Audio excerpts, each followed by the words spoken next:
You like what you see in that mirror, huh, Sarge? I do indeed.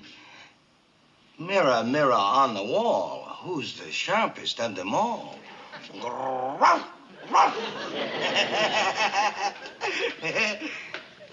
Hey, Sarge, all right if I come in? There's not much point in asking after you're in, Pyle. What do you want? I just come by to pick up my pies. Your pass? You have the nerve to stand there and ask me for a pass after the week you put in? Think, Pyle, think. Was there any day this week you didn't foul up? Well, was there? Wednesday wasn't too bad. Wasn't that the day you drove a Jeep into 4 feet of water? And that was your good day. They got it out. Pyle, do you know how much it costs to rent one of them hoists? And you have the nerve to ask me for a pass after a week like that?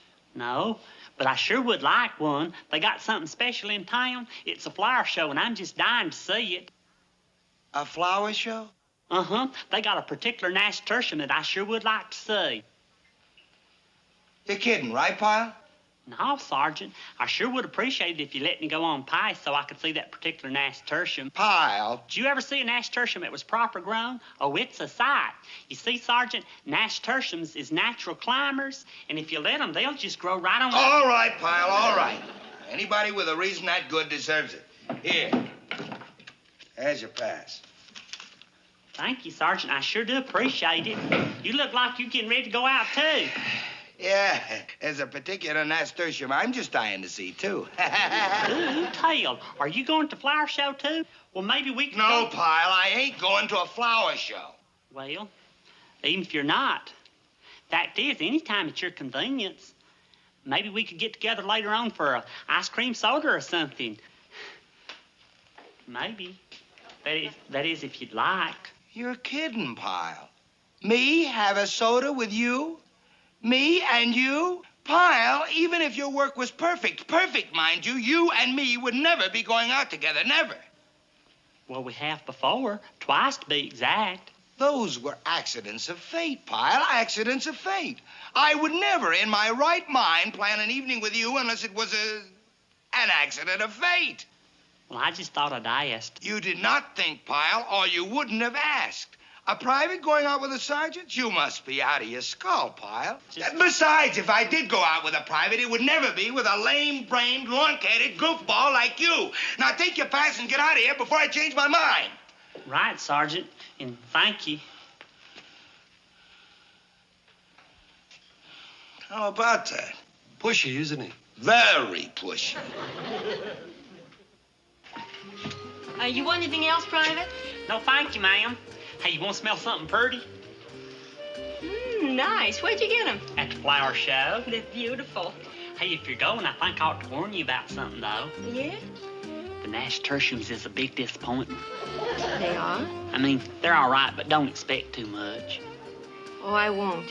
I never do from nasturtiums.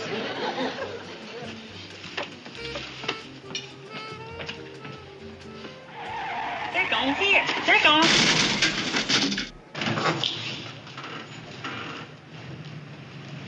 Hey, what happened? I seen the whole thing. I seen the whole thing happen. Golly, the way some people drive.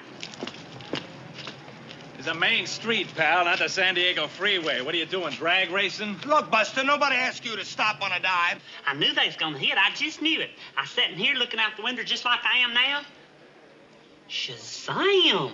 What happened? Somebody give you a new set of brakes for Christmas? I slowed down and make a left-hand turn. What I look like, a mind reader? Next time, try signaling. Let everybody in on it. Why don't you wake up? I did signal. You did not. I did, too. Yeah? Yeah. That's my sergeant. That's Sergeant Carter. He's my sergeant. Can I have my check, please, ma'am? Oh, sure. I want to go out there and see if I can help. Okay. Bacon, lettuce, and tomato sandwich. Let's see, that's, ain't that something? That's the one price I always forget. Will you wait a second? I'll check the menu. I was not speeding. Just ask the girl with me. Why ask her? How bright can she be if she's out with you? Give me your license. Give me your license. That is, if they ever gave you one. I'll take yours, too, wise guy.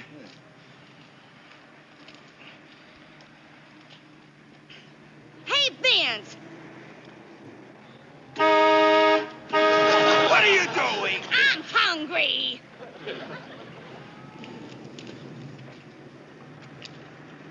Bacon, lettuce, and tomato sandwich is 65 cents, and an ice cream soda is 30.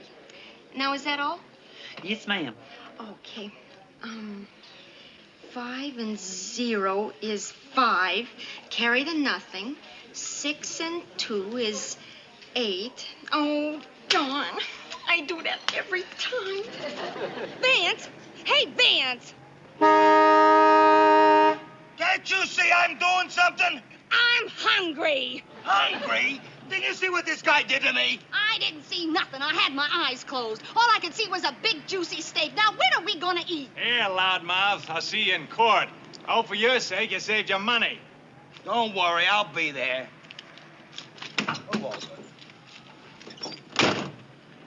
Take my advice. Don't drive to court or you'll never get there.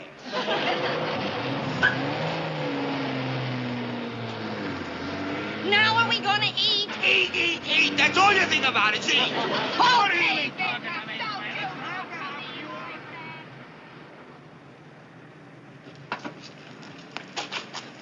Hey, what happened to the other feller? Nothing compared to what's gonna happen to him.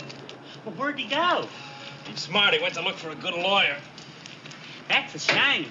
I was sitting right over there in that window, and I seen the whole thing happen. I even said, hey, they're gonna hit, and then crash. Hey, wait a minute. You saw it happen? I was sitting right over there in that window, and I said, hey, they're gonna hit. You mean you saw the way he hit me right in the back? Seen the whole thing. I said, hey, they're gonna... I mean, me just minding my own business, waiting to make a left-hand turn. You saw that? Seen the whole thing. I said, hey... And what's your name? Gomer Pyle. See, the fella in the accident with Gomer, how'd you like to be a witness in court? Me? A witness in court? Golly. Well, you're the only eyewitness we have. An eyewitness? Well, that sure sounds exciting. You'll be a wonderful witness. Well, thank you. Fred Cummins. I'm pleased to know you, Fred. Like I say, in that other fella... Now, just let me get your name and address. You'll be hearing from my lawyer in the next day or two. And, Gomer, just make sure you don't discuss any of this before the trial. Yes, sir, you'll be a great witness. Seen the whole thing.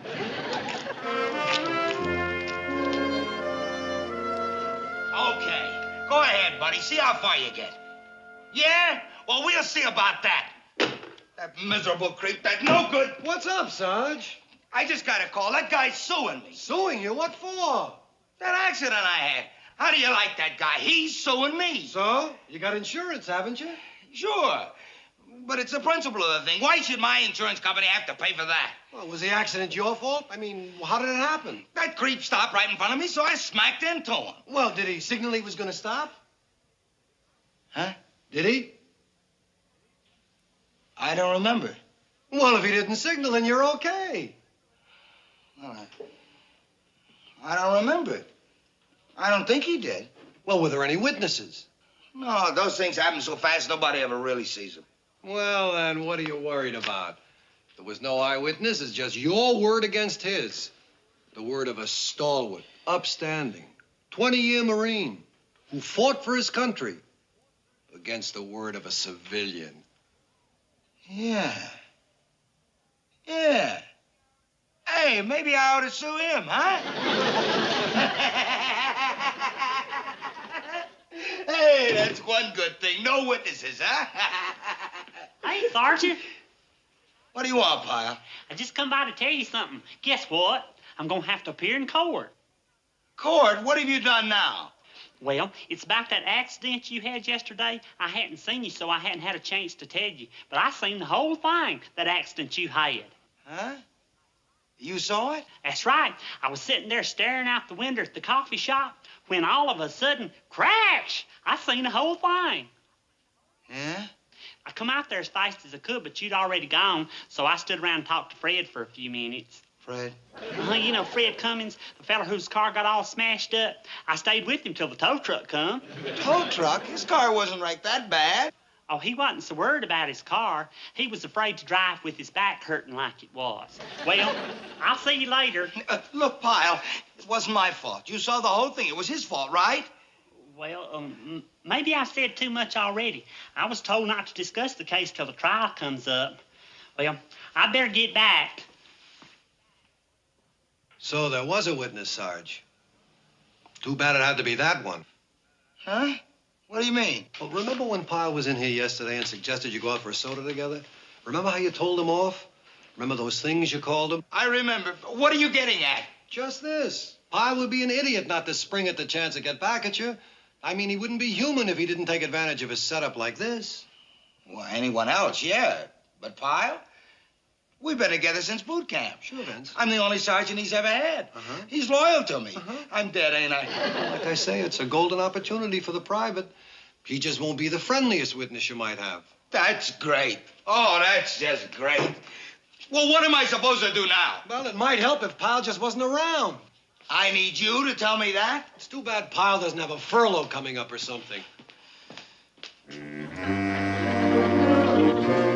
I was looking over the furlough list, and I couldn't believe my eyes. I don't know how I missed it. You've been in the Marines for over a year, and you've had only one furlough. You're entitled to another. Really, Sergeant?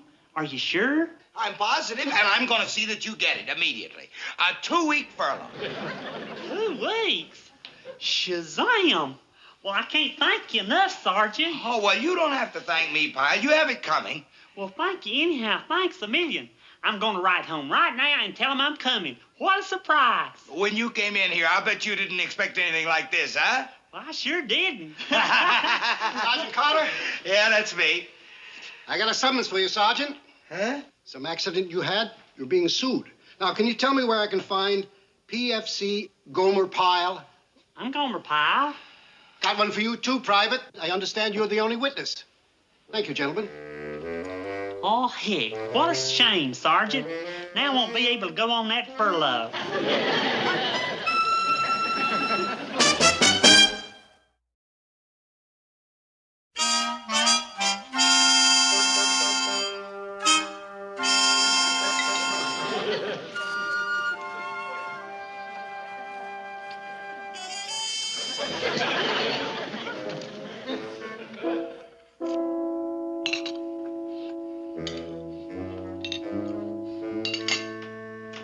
Boy, I sure am glad you two invited me for dinner. There ain't nothing better than good food and good conversation. Just think, here we are socializing together, you and me. I didn't think that's possible after what you said. You know, about us getting together only through accident of fate. Is this an accident of fate, Sergeant? Huh? Oh, no. When I said a sergeant doesn't socialize with a private, it was because of time. Yeah, that's it, time. You see, time is the greatest enemy of mankind. All of us have so much to do and so little time to do it. Why, I'd love to get to know all the men in the platoon, but I just don't have the time. So I have to narrow it down to the 1 or 2 men I like the best. Golly. Now, have you had enough to eat? Would you like anything else? No, thank you, Sergeant. I think I've eaten plenty. Well, there's plenty more if you want it, ain't there, Bunny? Of course, there's plenty of food left in the house. 2 cans of tuna and a bottle of ketchup. I don't think I could eat another bite. I'm just as contented as I can be. Then why don't you sit down on the sofa and relax while Bunny and me do the dishes? Gee, can't I help you do the dishes? There seems to be a big load of them. Sure. We if you'd wouldn't like. hear of it. We don't mind doing the dishes, do we, Bun? Of course not. I like washing dishes. Well, why don't you just take your coffee over the sofa, Pyle? Thank you, Sergeant. I'll be back in a minute. You're kidding. Look, Bunny. It's all a big joke, right? He'll hear you. How can he? He's stuffed to his ears with food. You know why I'm doing this. If he's a hostile witness against me in court tomorrow, I'll be ruined. So all I'm trying to do is to make sure he's not a hostile witness, that's all. You should have gone out and hired a good lawyer like I told you. Good lawyers cost money. I don't need a lawyer as long as Pyle ain't a hostile witness. So please, Bunny, be a sport. Be nice to him, just for tonight. Well, why do I I have to be nice to him? We can do the dishes later. Now, come on, let's keep him entertained. I gotta make sure he ain't hostile. Yeah, know who's hostile? I'm hostile. Honey, please.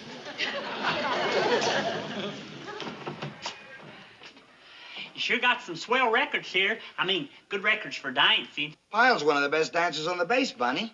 How about that? Oh, he's terrific. Go ahead, dance with him. See for yourself. Well, Go ahead. I love to watch good dancers. well, yeah, it's okay with me, but well, I'm sure Gomer's too tired. For dancing? I ain't never too tired for dancing.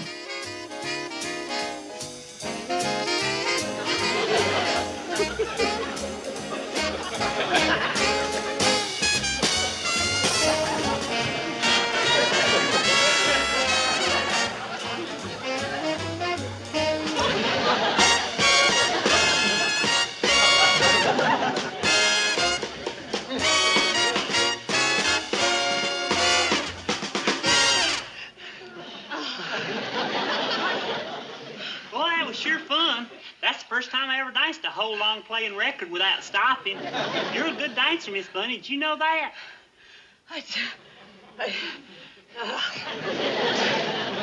You having a good time, Pyle? Am I? I hadn't had so much fun in a long, long time. Good, good. And you know the best part? What? Being out with such good friends. That is the most important thing in life, Pyle, friends. I believe that, Sergeant. I really do. No matter where you are or what you're doing, it doesn't mean a thing if you don't have a friend. So true, so true. You can be the richest man in the whole world. What good is it if you don't have a friend? Amen, Sergeant. Amen and double amen. And when times are good, you should always share them with a friend.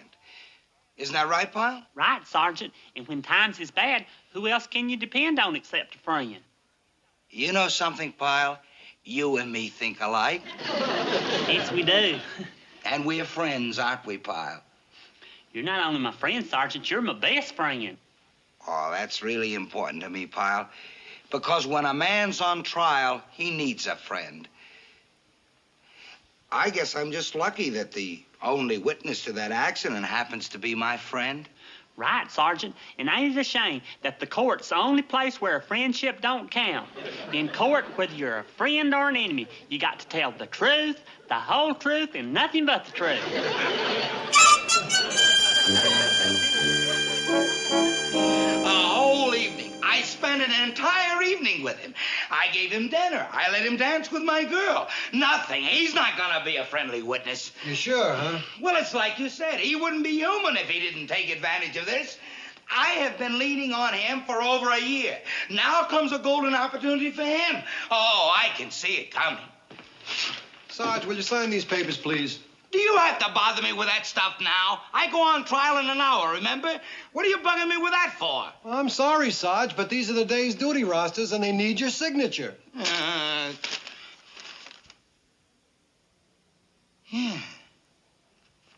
Yeah. Boyle, this entire roster has to be retyped. What's wrong with it? Plenty. There's a name missing. Pyle. Private First Class Gomer Pyle. What are you talking about, Sarge? He's got to be at your trial. Why, if his name were on that duty roster... Retype it, Boyle. And this time, do it right. Cummins versus Carter. Your Honor, on behalf of my client, I'd like to request the court's indulgence. Are you telling me that your witness still hasn't shown up? Your Honor, you've been very patient, but I'm sure we won't have to wait much longer. We'd better not. Hey, everybody. Sorry I'm late. Hey, Sergeant, I didn't miss nothing, did I? You know why I'm late? You put my name on the duty roster by mistake. You forgot all about me being an eyewitness. So when I explained it to the officer of the day, he let me go. Will you approach the bench, please? Who, me? Both of you. You were a witness to this accident? Yes, Your Honor. The eyewitness, the only one. Sergeant, is it true that you assigned this man to duty knowing that he was due here in this court? Well, I think it was just a mistake, Your Honor. Sergeant Carter's been real good to me, especially lately. Especially late? Uh-huh. A couple of days ago, he tried to get me to go on a 2-week furlough. And just last night, he took me to dinner with his girlfriend. That's her over there. Hey, Bunny. She's a real good dancer. Counselor, in view of this information, do you still want to call this witness? Oh, that won't make any difference, Your Honor. I know that a witness has to be 100% fair. Well, in spite of the irregularity, Your Honor, my client has no objection. Oh, very well. You can sit down, Sergeant. Bailiff, swear on the witness. Raise your right hand. You swear to tell the truth, whole truth, nothing but the truth? I certainly do. And now, will you tell the court your name, please? Private First Class Gomer Pyle, United States Marine Corps, serial number 420-50227. If I'm going too fast, just let me know. Now, Private, on the afternoon of October 15th of this year, did you witness an automobile accident? I sure did. Now, will you tell us exactly what did you see? Well, I was sitting in this coffee shop right by the window, and I was staring out just watching the people go by, when all of a sudden I seen these 2 cars coming down the road. All of a sudden, the car in front stopped to make a left-hand turn, and the car in back just kept coming. I could see that they was gonna hit. I even said to myself, they're gonna hit, they're gonna hit. And the car in back, the one driven by the defendant, Sergeant Carter, crashed into the car in front. Yes, sir, that's what happened, all right. Well, Your Honor, there seems no doubt that this is a case of blatant negligence on the part of the defendant, Sergeant Carter. Well, there's a little more to the story than that. Don't you want to hear it all? Sergeant Carter didn't hardly slow down. Oh, yes. Do go on, Private. But that's probably because he didn't have time to. You see, the other driver, Mr. Cummings, he stopped real short and he didn't give a signal. Sergeant Carter's got real good eyesight, and he would have seen that signal all right. I think the trouble was he was paying too much attention to Miss Bunny. Miss Bunny's a real pretty girl, and I can understand why he likes to look at her. But I can't understand why Mr. Cummings would be driving when his brake lights don't work. That causes a lot of accidents, Mr. Cummings. And so does speeding, and I think Sergeant Carter was speeding a little. But I don't understand why Mr. Cummings was making a left-hand turn from a right-hand line. But if Sergeant Carter had been looking, he would have seen what was going to happen. All right, I've heard enough. Sergeant Carter, Mr. Cummins, come up here. Now, from the testimony of this witness, it is all too apparent that both of you are at fault. And not only that, but as drivers, you are a menace to public safety. Now, if I hear that either one of you commits another infraction, even if it's only overtime parking, I personally will see that you lose your driver's license. Case dismissed.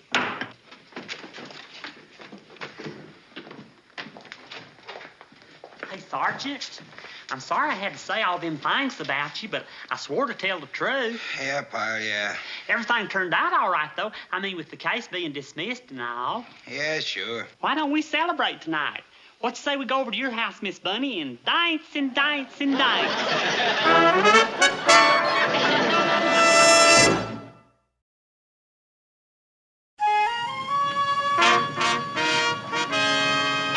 I sure do appreciate the lift, Sergeant. Yeah. Boy, the way they're parked, they ought to have their heads examined. They got me jammed in here like a sardine. Speaking of sardines, where are we gonna eat? They sure do have you sandwiched in here all right, Sergeant. Speaking of sandwiches, No! I think you got just enough room to make it, Sergeant. I know, Pyle. I can see. Hey, look out, you're gonna...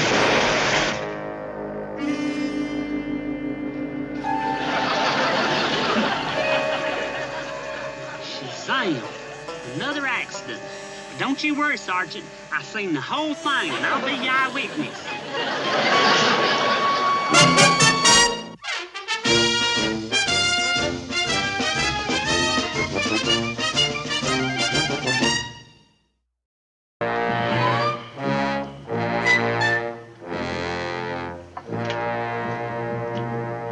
This past week, Pyle, you've outdone yourself. This past week, you won the booby prize. Congratulations.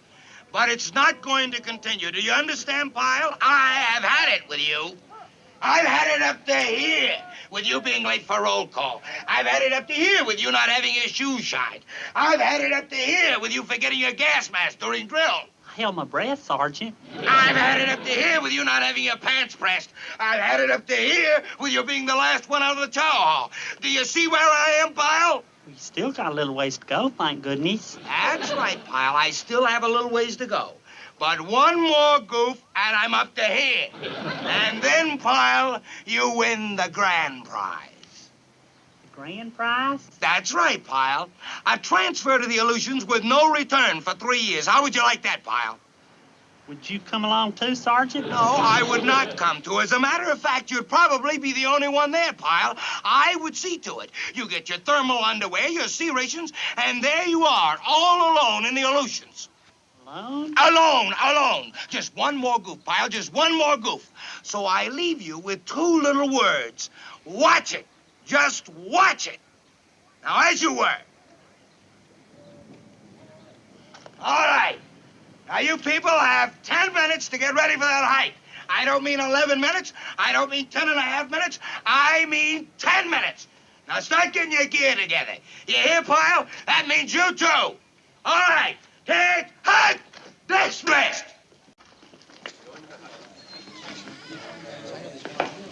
Hey, what's the matter, Gomer? You really got the sergeant going there. Yeah, man, he really laid it on. Well, it wasn't no point in going into it. Going into what? The fact is, I got some personal problems that's been bothering me. I know that's no excuse, but that's it. Well, Gomer, what personal problems? My cousin Goober. Your cousin Goober?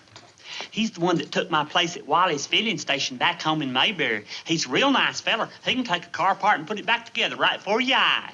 Well, what about him? Well, got this letter from him last week. It seems that he and Wally had this falling out, and he was thinking about quitting. Well, so what's the big deal about that? He'll get another job. Well, where would he go?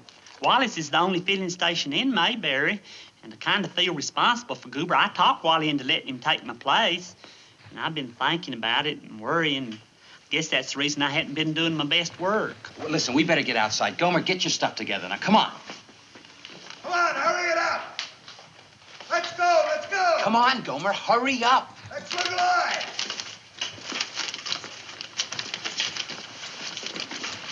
Come on, Gomer, you don't want to be late, pal. Yeah, you don't want to go to the Aleutians, do you? You don't think he'd do that, do you? Send me to the Aleutians by myself? Well, why test him? Now, get going. I'll be right with you.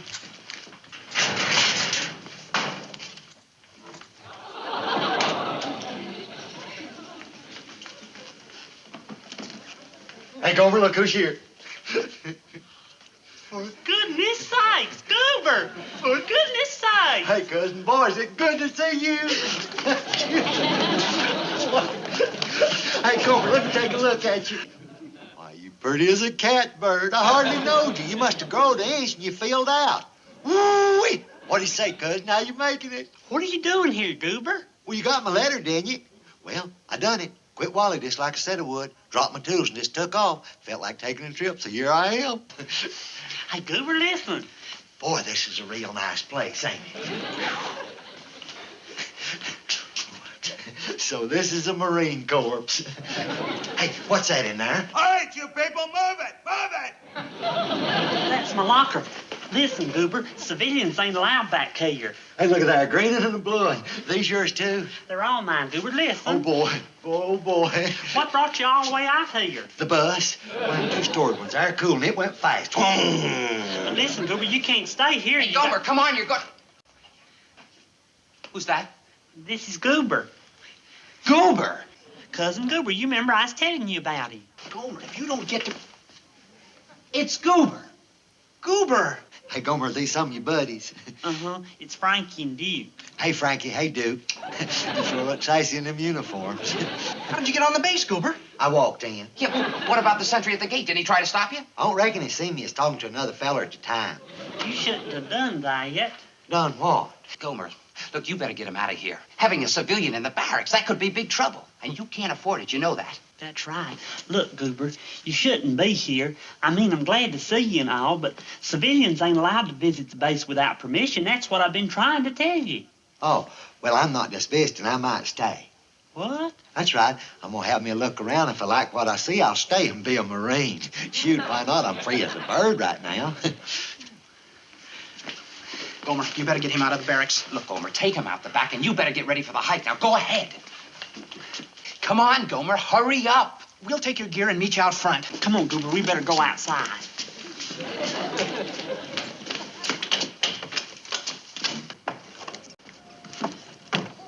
Goober, you must have got the wrong idea somewhere. You can't just try the Marines. Well, why not? That's the way I started with Wally. I had a 5-day trial period. Oh, my gosh, I got to go. Where? On the hike. Hike? Can I come too? No. As a matter of fact, you got to get off of this base. Now, look, the back gate is right over there. You go out and go into town and get you a room at the Hotel Agnes, and I'll come to see you later. Sure can't come on the hike. You're not going to have a picnic too, are you? Please, Goober, you got to do what I say. I got to go. I'll see you in town. Don't forget the Hotel Agnes. It's real nice. They got a TV in the lobby. Pull it! Come on, move it! On the double! Hey! Hey!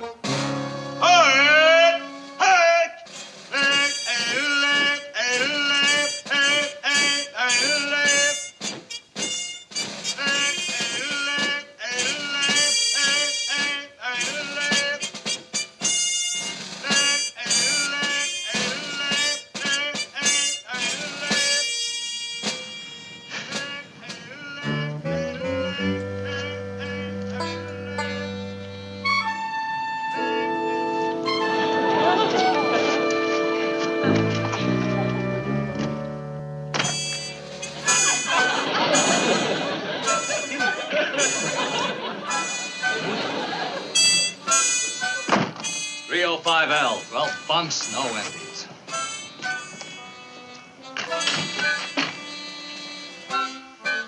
Bunks, no empties.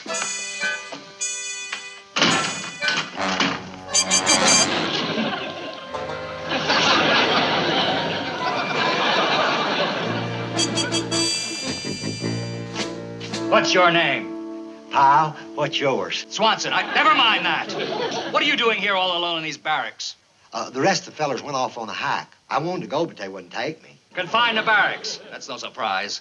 Pyle, how do you explain that uniform? You mean it don't fit? Well, I can explain that. I mean the shoes, the shoes.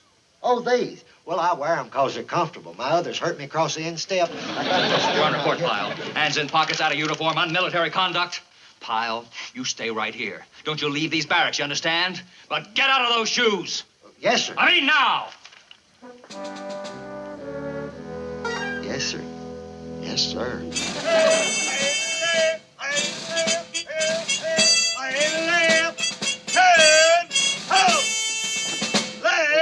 Hey! Yes, man.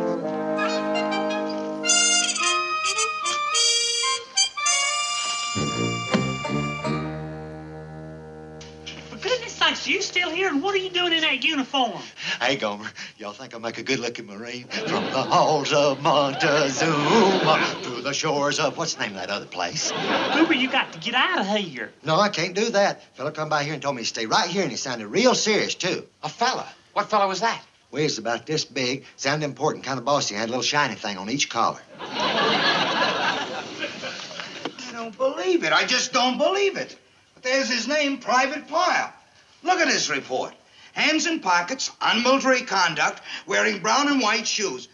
Brown and white shoes? Oh, he's asking for it. He's just asking for it. So you see, Goober, you can't stay here. It's against the rules, and that's one thing about the Marines. They set a great store by rules. Well, I don't want to discommode you any, Gomer, but how am I ever going to find out if I want to be a Marine if I can't try it out? Because, Goober, in the Marines, we always... Hey! Here comes Sergeant Carter. Gomer, get him out of here. Get him out of here right now. I knew this would happen. I knew it'd happen. Wait outside, Goober, quick. Pyle! Pyle! Where's Pyle? Right here, Sergeant. Pyle, tell me it ain't true. Hey!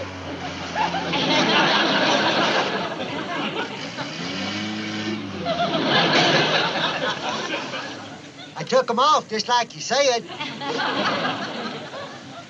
This is more than a simple case of misconduct. You know what I think, Smith? The psychiatrist? Pyle, how would you like to go for a little ride with us? You mean in there in your Jeep? That's right. Well, that sure is nice of you. I always did want to ride one of them. Later on, you wouldn't think about letting me drive it, would you? Well, maybe. Maybe. Come on, get in. Do you know I can take one of these apart and put it back together again right before your eyes? Step on it, Smith. This time you have backed me to the wall. There's only one thing left for me to do now. I'm going to talk to the colonel. You might as well start packing because you are on borrowed time. Gomer, what's the matter with you? Why didn't you tell him about Goober? Well, I couldn't do that. Goober could get into awful trouble. More trouble than me, even. After all, he's just a civilian. Well, let's get him in here. Get him in his civvies and get him off the base. Come on. Goober? Goober? He's gone. Goober? Goober? Goober? Goober? Well, somewhere on this base there's a wandering Goober. And since his last name is Pyle, you're going to get all the credit for anything he does.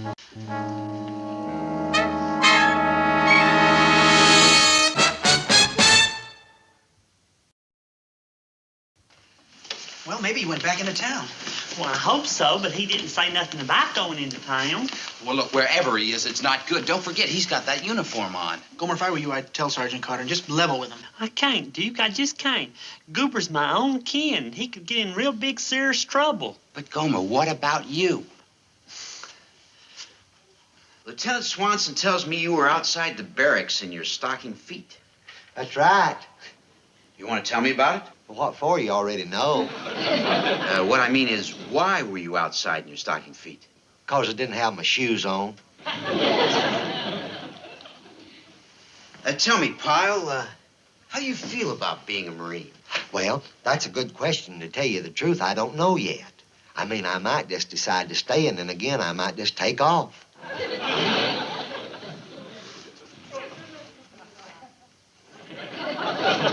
Pyle, do you have any dreams you can remember? Perhaps one that recurs? Say it again. I mean a dream you've had more than once. Oh, yeah, there's this one dream I've had lots of times. It's just awful. Good. Tell me about it. Well, there's this great big gas pump, see? And I'm pumping away, and these bells get louder and louder. Bong, bong, bong, bong. It's enough to drive a person right out of their mind. Bong, bong. I tried. You got it. Oh, that'll be all for now, Pyle. Why don't you just go right on back to the barracks? You mean that place over there where the lieutenant picked me up? That's right. Why don't you just go back there and take it easy for the rest of the day? Well, okay. Would it be all right if I take off my socks? If I walk all the way back like this, it'll wear at the heels of them. Sure. You take off your socks. Thanks. It's sure been real nice talking to you. You're a real good listener.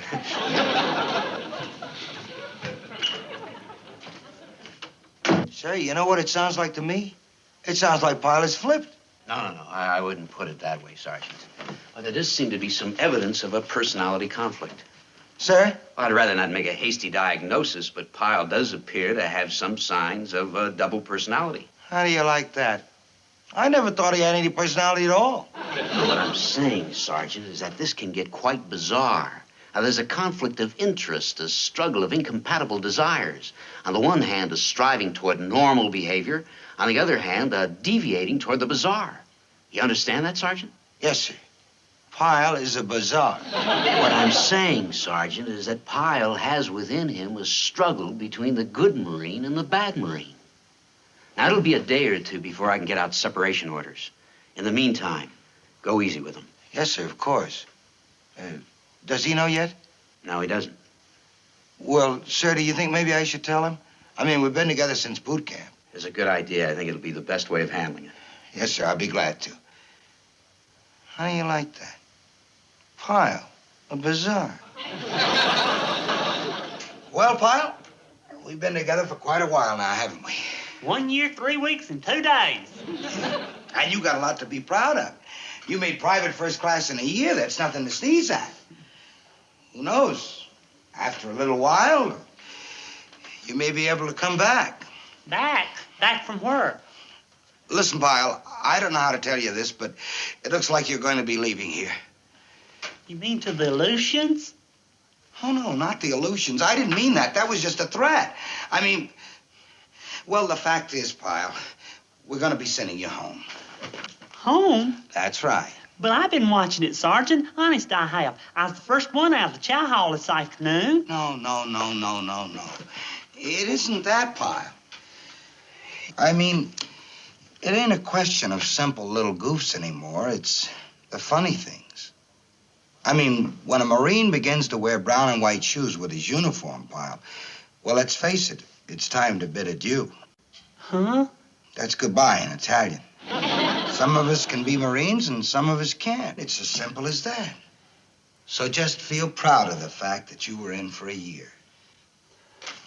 Well, goodbye, Pyle. Well, golly, listen, Sergeant, I got to tell you something. I wasn't going to say nothing, but if it means my leaving the Marines, well, I just can't protect him any longer. Protect him? Protect who? Goober. Goober? That's right. See, it wasn't me that done all them bad things that you think I done. It was him, Goober. You mean it wasn't you with your hands in your pockets? It was Goober. And it wasn't you with brown and white shoes? It was Goober. That's right. But you don't have to worry, Sergeant. I got rid of him. I finally convinced him he had to get off the base. Oh, I see. So is everything all right now? I mean, I don't have to get out of the Marines? You understand about Goober? Oh, yes, I understand.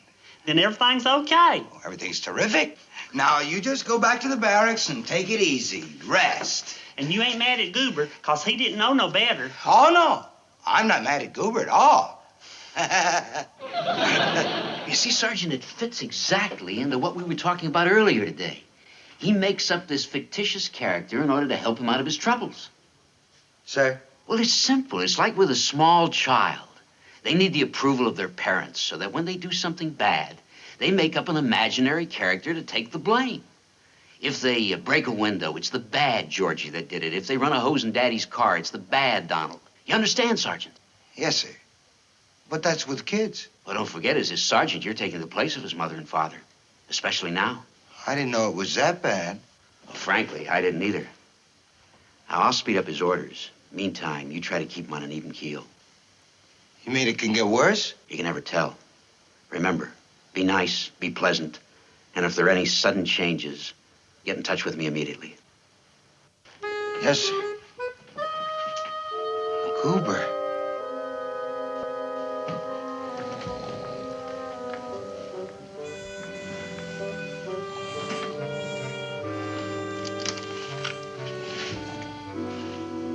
Gomer. Hey, Gomer.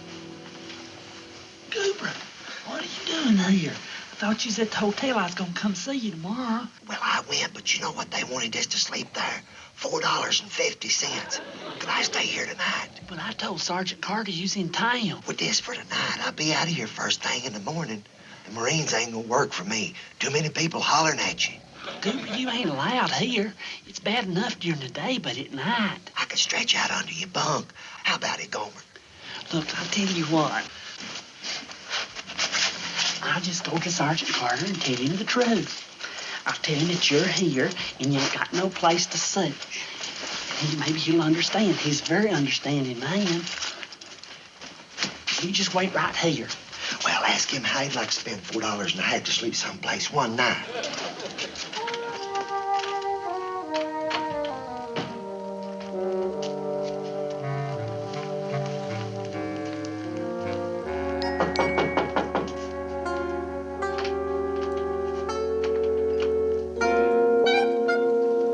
Pyle, what's the matter?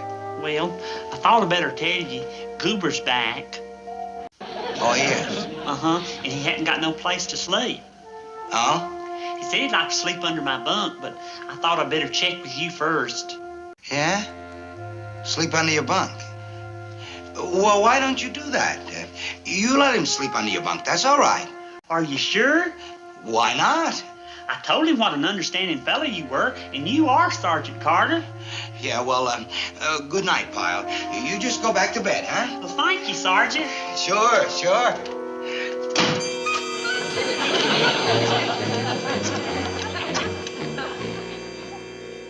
Doctor?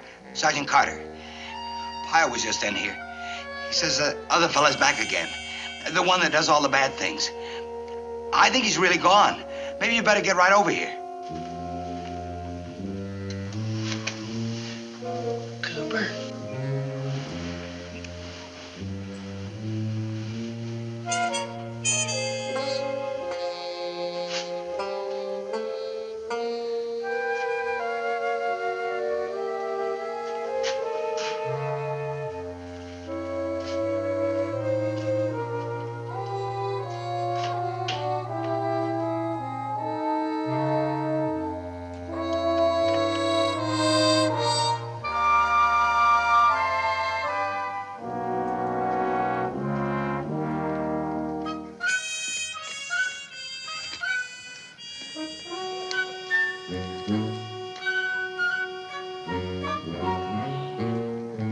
Carter.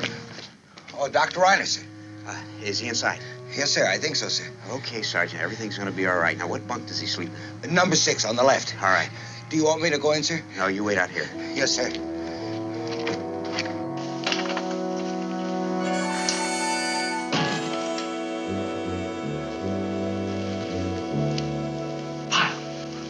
Pyle. Who is it? It's me, Dr. Reiner. Oh, hey, Doctor. Boy, am I glad to see you. I was dreaming about them gas pumps again. Bong, bong, bong, bong.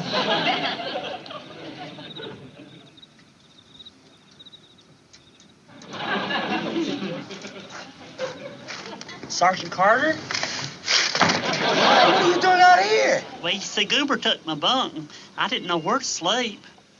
Oh. Oh, well, look, Pyle, since you're going to be leaving... Leaving? I ain't leaving. I know. But when you do leave, I just wanted to tell you that it's been nice knowing you and that... Put it there, Pyle. Say. Hey, Doc, I got him. Out of here. What is it, Sergeant? I got him. I got Pyle. What do you mean you've got Pyle? I've got Pyle. Huh? Hey, Gomer, you can have your bunk back now. This feller says he's got a nice bed for me. Who's that? Well, that's Goober, the feller I've been telling you about. He's my cousin. Hey, Sergeant. Then who's that? Private First Class Gomer Pyle, sir. You mean there is a Goober? A real Goober? Well, sure, Sergeant. I told you about him twice. There is a Goober? There is a Goober? How do you like that? There is a Goober. There is a Goober. There is a Goober. Listen, Sergeant Carter. Listen, how do you like that? There is Carter, a Goober. I think you better come with me. I'll find you a place to sleep But tonight, there is too. a Goober. Yes, there is a Goober. You're right. There is a Goober.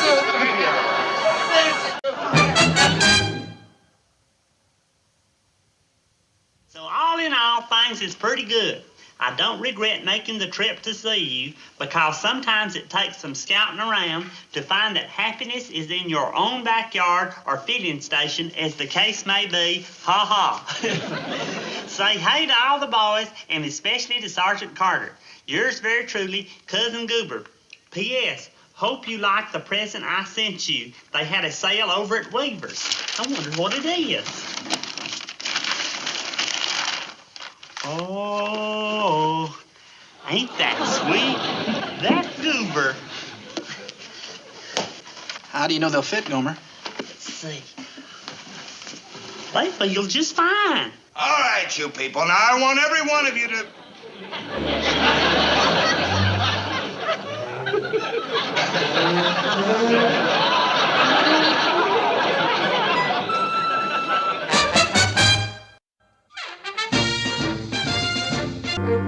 Where's Pyle with that Jeep? I told him 2 o'clock sharp. It's just a couple of minutes after, Sarge. He'll be here. You called the hotel, didn't you? They got a place for her all right? It's all taken care of. She's on the 2nd floor with cross ventilation. Yeah. Well, I want everything to be all right. After all, she's the only sister I got. You're really looking forward, huh? Wait till you see her, Boyle. Really something, huh? Ah, she's the greatest. Absolutely the greatest. She's got everything. Looks, brains, personality. She's a lot like me. And she thinks the world of me, too. Well, you know, since my old man passed away, I've been more of a father to that kid than a brother. She never makes a move without turning to me first. I used to pick out her clothes for her, the subjects she took in school. I even figured out her career. Oh, what does she do? She's a beauty operator, got the number 2 chair right next to the owner. There's Pyle now. It's about time. Pyle, you're late. Can I trust you to do anything right? Like be on time, especially today. What's the matter with you? I know, Sergeant, I'm sorry as I can be, but there was such a long line at the PX. The PX? What did you go there for? Pick up this candy for your sister. See, it's real nice when you come off of a long bus ride to have somebody meet you with something sweet. Yeah, but it's better not to keep somebody waiting. But she'll understand when you explain why. Sweets to the sweet. I'll be back around 5, Boyle. Right, Sarge. And I bet she is sweet, too, on account of she's the sister of... Move, Pyle, move!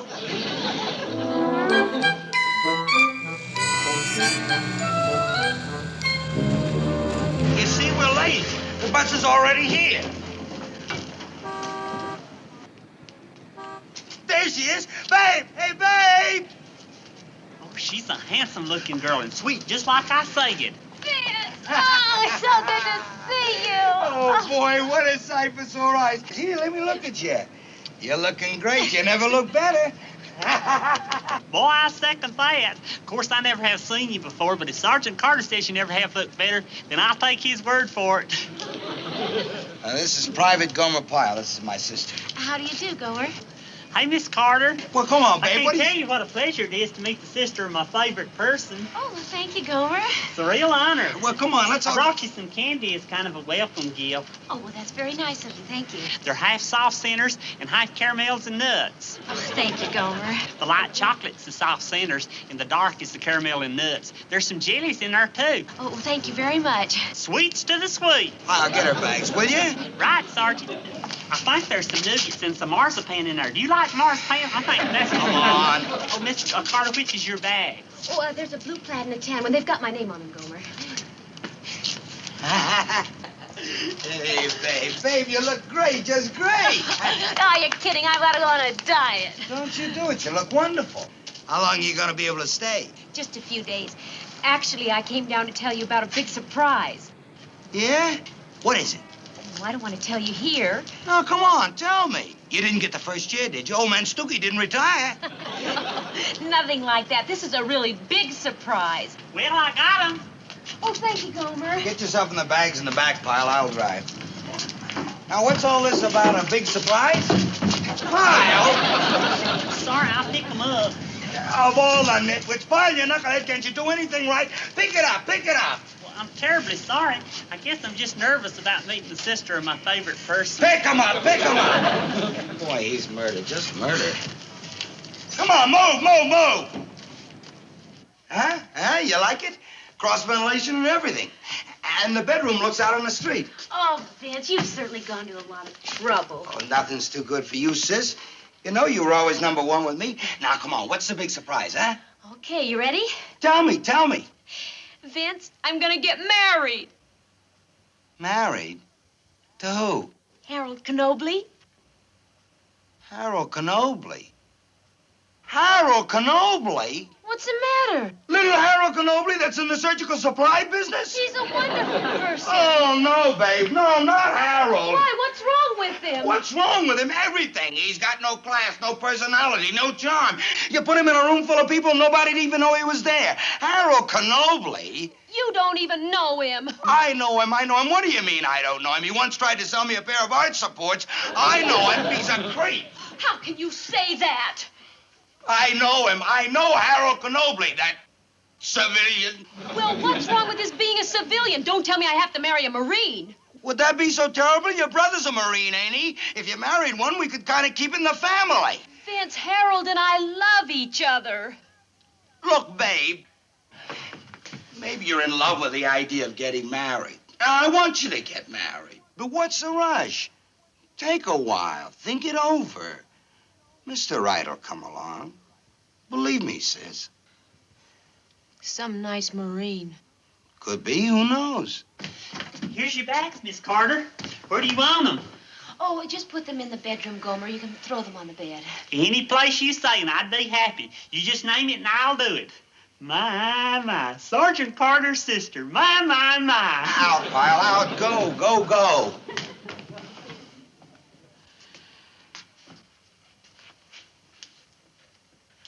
Listen, babe, listen to me. What's the rush? Take your time. Harold Knobley ain't the only man in the world. Give yourself a chance to meet somebody else.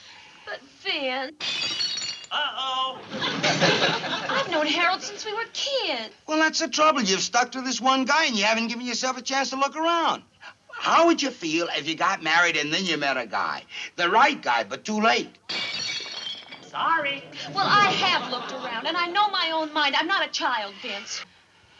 Okay, babe. I'm only your brother. I can't stop you. But I'm telling you, I don't approve, babe. But if you want to break my heart, well, you go right ahead. But I don't approve, babe. I got your bags put away, and I opened the blinds, and I cleaned up all the broken glass. What broken glass? Well, I busted a bottle of some kind of stuff for the hands, or maybe it's mouthwash. I'm sure sorry. I'll get you another. Oh, that's all right, Gomer. But I sure hope you enjoy your visit, Miss Carter. Thank you, Gomer. And I just want to say, welcome, welcome, welcome. Come on, Pyle, let's go. Right, Sergeant. And Miss Carter, if there's anything I can do to help your stay, you just call on me. Thank you, Gomer. Oh, and thank you for the candy. Well, there's some peanut clusters in there, too. Do you like peanut clusters? Get out of here, will you?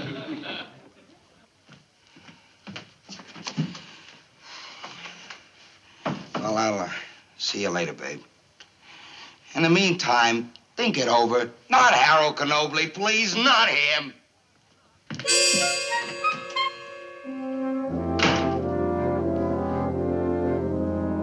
I thought he'd be happy when he heard the news. I thought it'd make him happy. Well, so what? Can't we get married anyway? Well, he is my brother, and I don't want to hurt him. I can't do that to him. Does this mean we're finished? No, it just means I've got to get him to change his mind about you. How are you gonna do that? He hates me. I know what he thinks of me. He thinks I'm a dope, a dumbbell. Isn't that right? You know what? It would serve him right if I married someone he really thinks is a dumbbell. Oh, look, babe. Listen, Harold, I think I've got an idea. An idea to get my brother to change his mind about you. How are you gonna do that? Well, no, just leave it to me, Harold. All right. Babe, I sure miss you. I miss you too, Harold. It's sure hard for me to keep my mind on wheelchairs and rubber stockings when you're away. Be patient, honey. Listen, I've got a plan, and I'm pretty sure it's going to work. Phone call for me, Corporal? That's who they called for.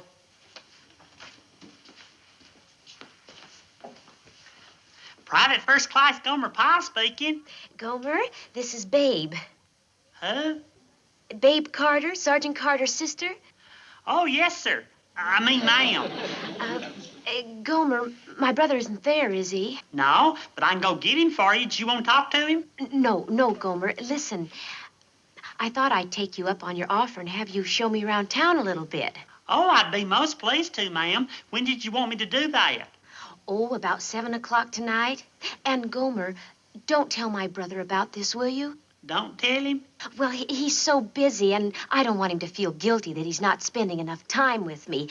I just don't want to bother him too much. Oh, I got you. So we'll just keep it a secret? Oh, sure, you bet. I won't tell him. Oh, good. Because the last time I came down, he neglected his job, and I just don't want him to do that, Gomer. Yes, ma'am, I understand. He's real sweet that way. He just came in. What, Gomer? I can't hear you. I can't talk. He just came in. So long, buddy. I'll do what you said. Bye, Gomer. Hey, Sergeant Carter. How are you today? That phone is for official use, Pyle. You understand? Right, Sergeant. The fact is, I didn't make a call. Somebody called me, a friend of mine. I didn't ask you. That's really all I can tell you. It was a friend of mine. Pyle, who cares? Get out of here.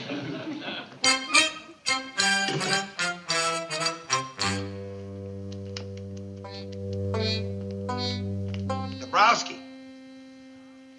Where's Dombrowski? Well, I think he's over at the PX, Sergeant. Is that you, Pyle? You mean this smelly stuff? Yeah, that's me, all right. It's called man and horse. It ain't sweetie smelling like a lot of them. The lady at the PX says it has a real masculine aroma. Man and horse. You got a big date tonight, Pyle? Come on, Pyle, tell me, who is she? Don't ask, Sergeant. Please don't ask. You're bashful, huh? Ah, look at that. He's bashful. Come on, Pyle. What is she? A truck driver, a mechanic at the gas station? You shouldn't say things like that, Sergeant. Well, come on, Pyle. You can tell me. What does she look like? Is she pretty? Well, yeah, she's very pretty. Yeah, I'll bet. Like a mud fence. I bet she's a real dog, huh? Come on, Pyle. Level with me. She's a dog, huh? Sergeant Carter, I don't think that's very respectful to a lady, especially about well, she's a fine, considerate person, and a lady, a real fine lady. A bow wow. Please don't say that, Sergeant. Okay, Pyle. I was just kidding. Have a good time. Well, thank you.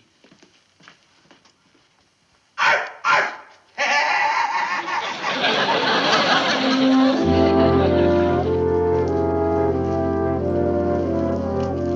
can't tell you How wonderful it's been being out with my favorite person's sister.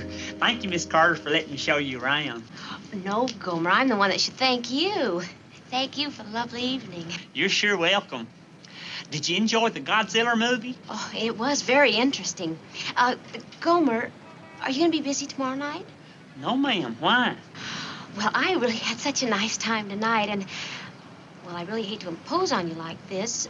Shoot, ma'am, would you like me to show you around again tomorrow night? Are you sure I wouldn't be taking you away from your work? Oh, no. I'm not busy like Sergeant Carter. He's got all kind of responsibilities that I don't have. Oh, good, Gomer. Oh, I do appreciate it. Same time, then?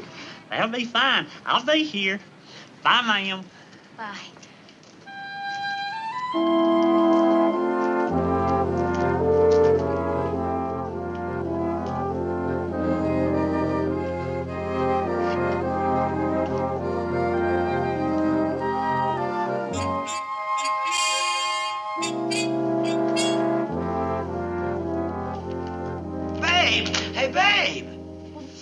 Have you been waiting here for me?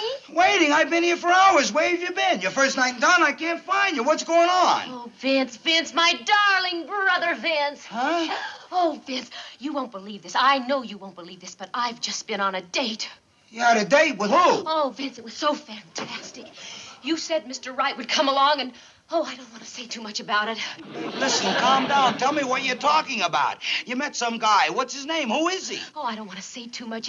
It's too good to be true. I mean, it all just happened so fast out of the clear blue sky. Babe. Oh, he's all the things I ever dreamed of. He's tall and slender and thoughtful and kind and sweet. And guess what, Vince? What? He's a Marine, Vince. He's a Marine. Well, doesn't that make you happy, Vince? He's a Marine. Okay, he's a Marine, but... You know, I thought Harold was the only one. I could have made a terrible mistake if it hadn't been for you, Vince.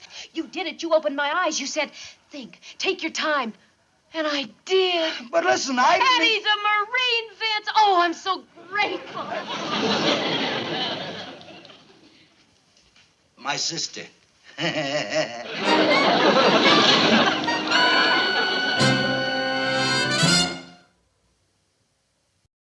I don't understand it. I just don't understand it. She came here to tell me that she wanted to marry one guy. She's been here less than 24 hours, and she tells me she's in love with somebody else. Well, who is this guy? What do you know about him? Nothing. She wouldn't tell me a thing. All I know is he was tall, thin, sweet, and a Marine. Oh, I'm sure there's nothing to get upset about, Sarge. Upset? I'm going out of my skull. I don't like it, Boyle. I don't like it at all. After all, she's my kid sister. It's probably just an infatuation. What's that? Well, you know, a quickie romance. In love today, out of love tomorrow. That's an infatuation? Yeah. Well, I don't like it. I don't like my sister having an infatuation with no stranger. There's an easy way to find out who he is. Why don't you go down and stake out the hotel? What are you telling me? Spy on my own sister? Is that what you're suggesting, that I spy on my own sister?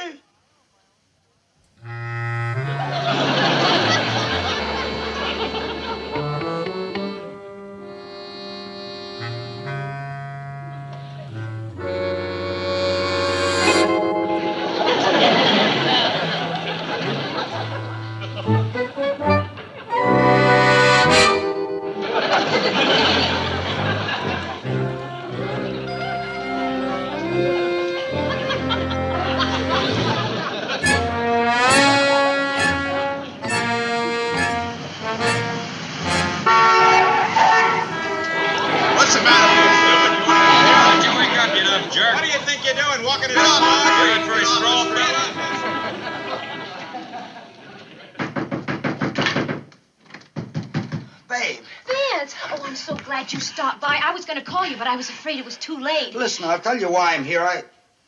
Huh? You were going to call me? What did you want to call me about?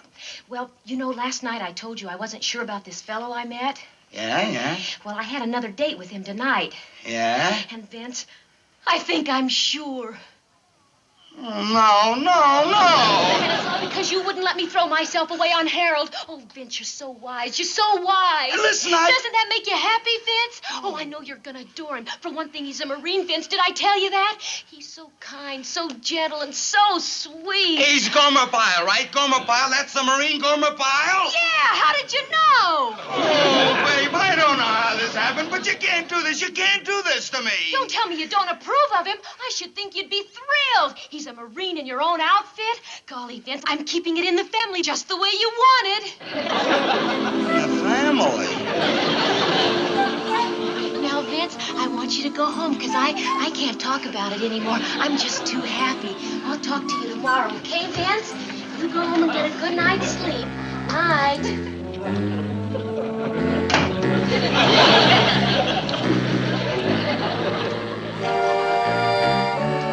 Babe, I was hoping you'd call. Well, what's happening?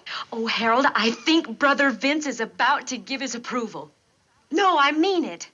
Now, listen, Harold, if Vince calls, we haven't been in touch. But he's not going to call me, babe. He will. Just remember, when he calls, you haven't heard a thing from me. I don't understand, Sergeant. Did Private Pyle request this transfer to Japan? No, sir. But we do need men there, and I thought he'd be a fine possibility. Yes. Does he speak Japanese? No, sir, but he could learn. I'm afraid I'll have to deny the request, Sergeant. How about the Aleutians? We need men there, sir. The Philippines? Okinawa? Seattle? No, Sergeant. Let's just leave things as they are. Yes, sir.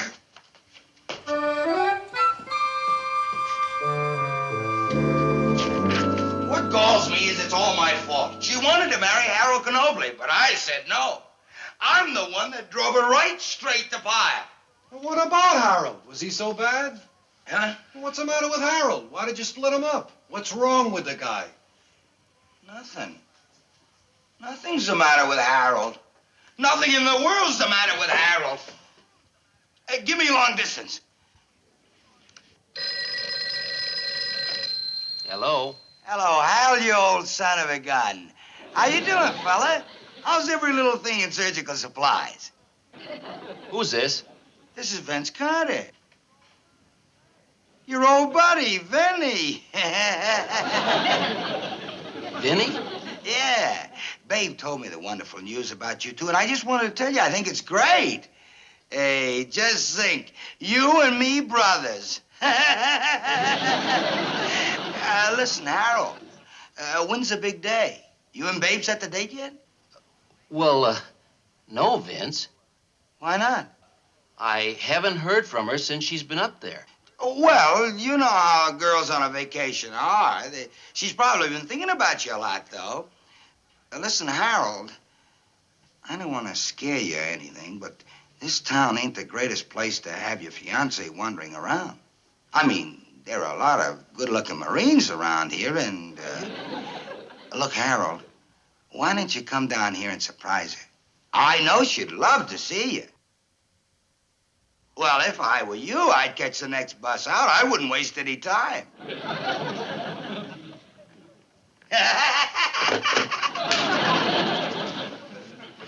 Are you about ready, Miss Carter? Oh, I just have to fix my hair, Gomer. You know, Miss Carter, it seems funny, but we hadn't been seeing much of your brother. I know he's busy and all. Oh, I think I'll probably be seeing more of him now that the weekend is here, Gomer. As a matter of fact, I think we'll be getting together today.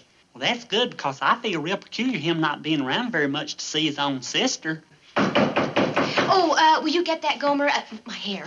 Glad to, ma'am.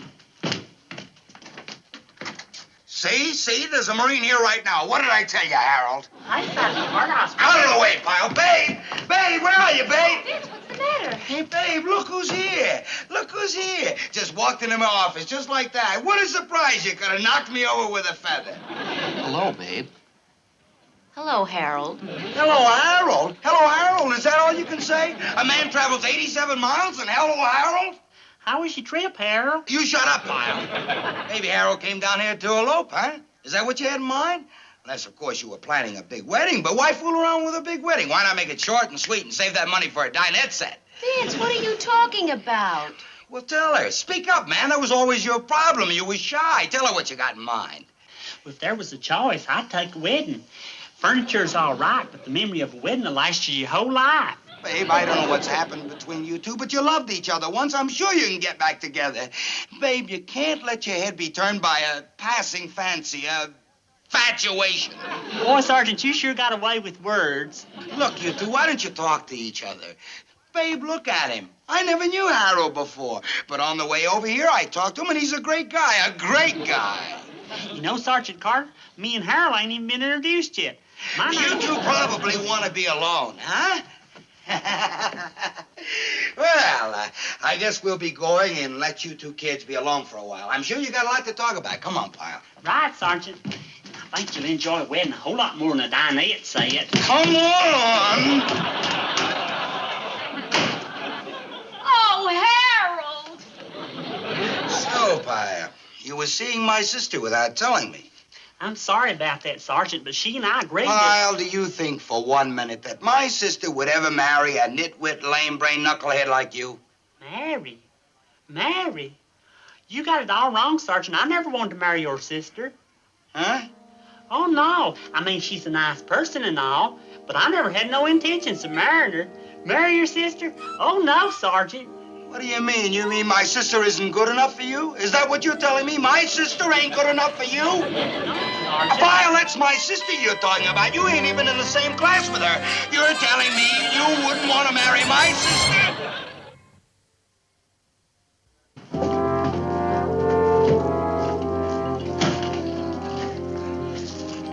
I just know you two are going to be very happy. Mr. and Mrs. Harold Kenobi. Sure has a nice sound to it. Well, we're not Mr. and Mrs. yet, Gomer. We've got to stop by a justice of the peace first. Yeah, and we better get going. Where's Vince? He'll be here, all right. He had to finish filling out the duty roster. He said to be sure and tell you to wait. Harold, did you leave a forwarding address at the desk? No, I didn't. Maybe I better do that. Well, Gomer. Yes, Miss Carter? I probably won't be seeing you for a while, but I'll never forget you. You know, without you, none of this ever would have happened. Yeah, what did I do? Well, never mind. You were just very sweet. Someday I'll explain it all to you. In the meantime. Hey, what's going on here? Where's Harold? Isn't he here? Where'd Harold go? Harold! Harold! Harold! Harold! A slow, devious grin spread across Binghamton's face. It was the look of a man who had just found a loophole in the fabric of the universe. If I were incapacitated, I could appoint an acting base commander, and who better to take the fall for this disaster than that pirate McHale with his cutthroats in charge. They'll run wild and destroy themselves right in front of the Admiral. Sir, that's absolutely brilliant. Carpenter chirped. Binghamton collapsed into a chair, suddenly moaning. I do look sick, don't I? Terribly sick.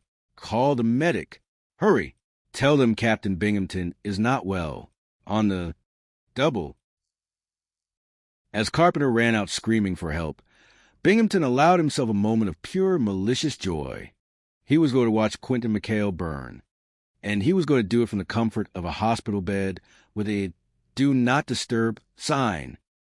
Chapter 2, The Acting Commander.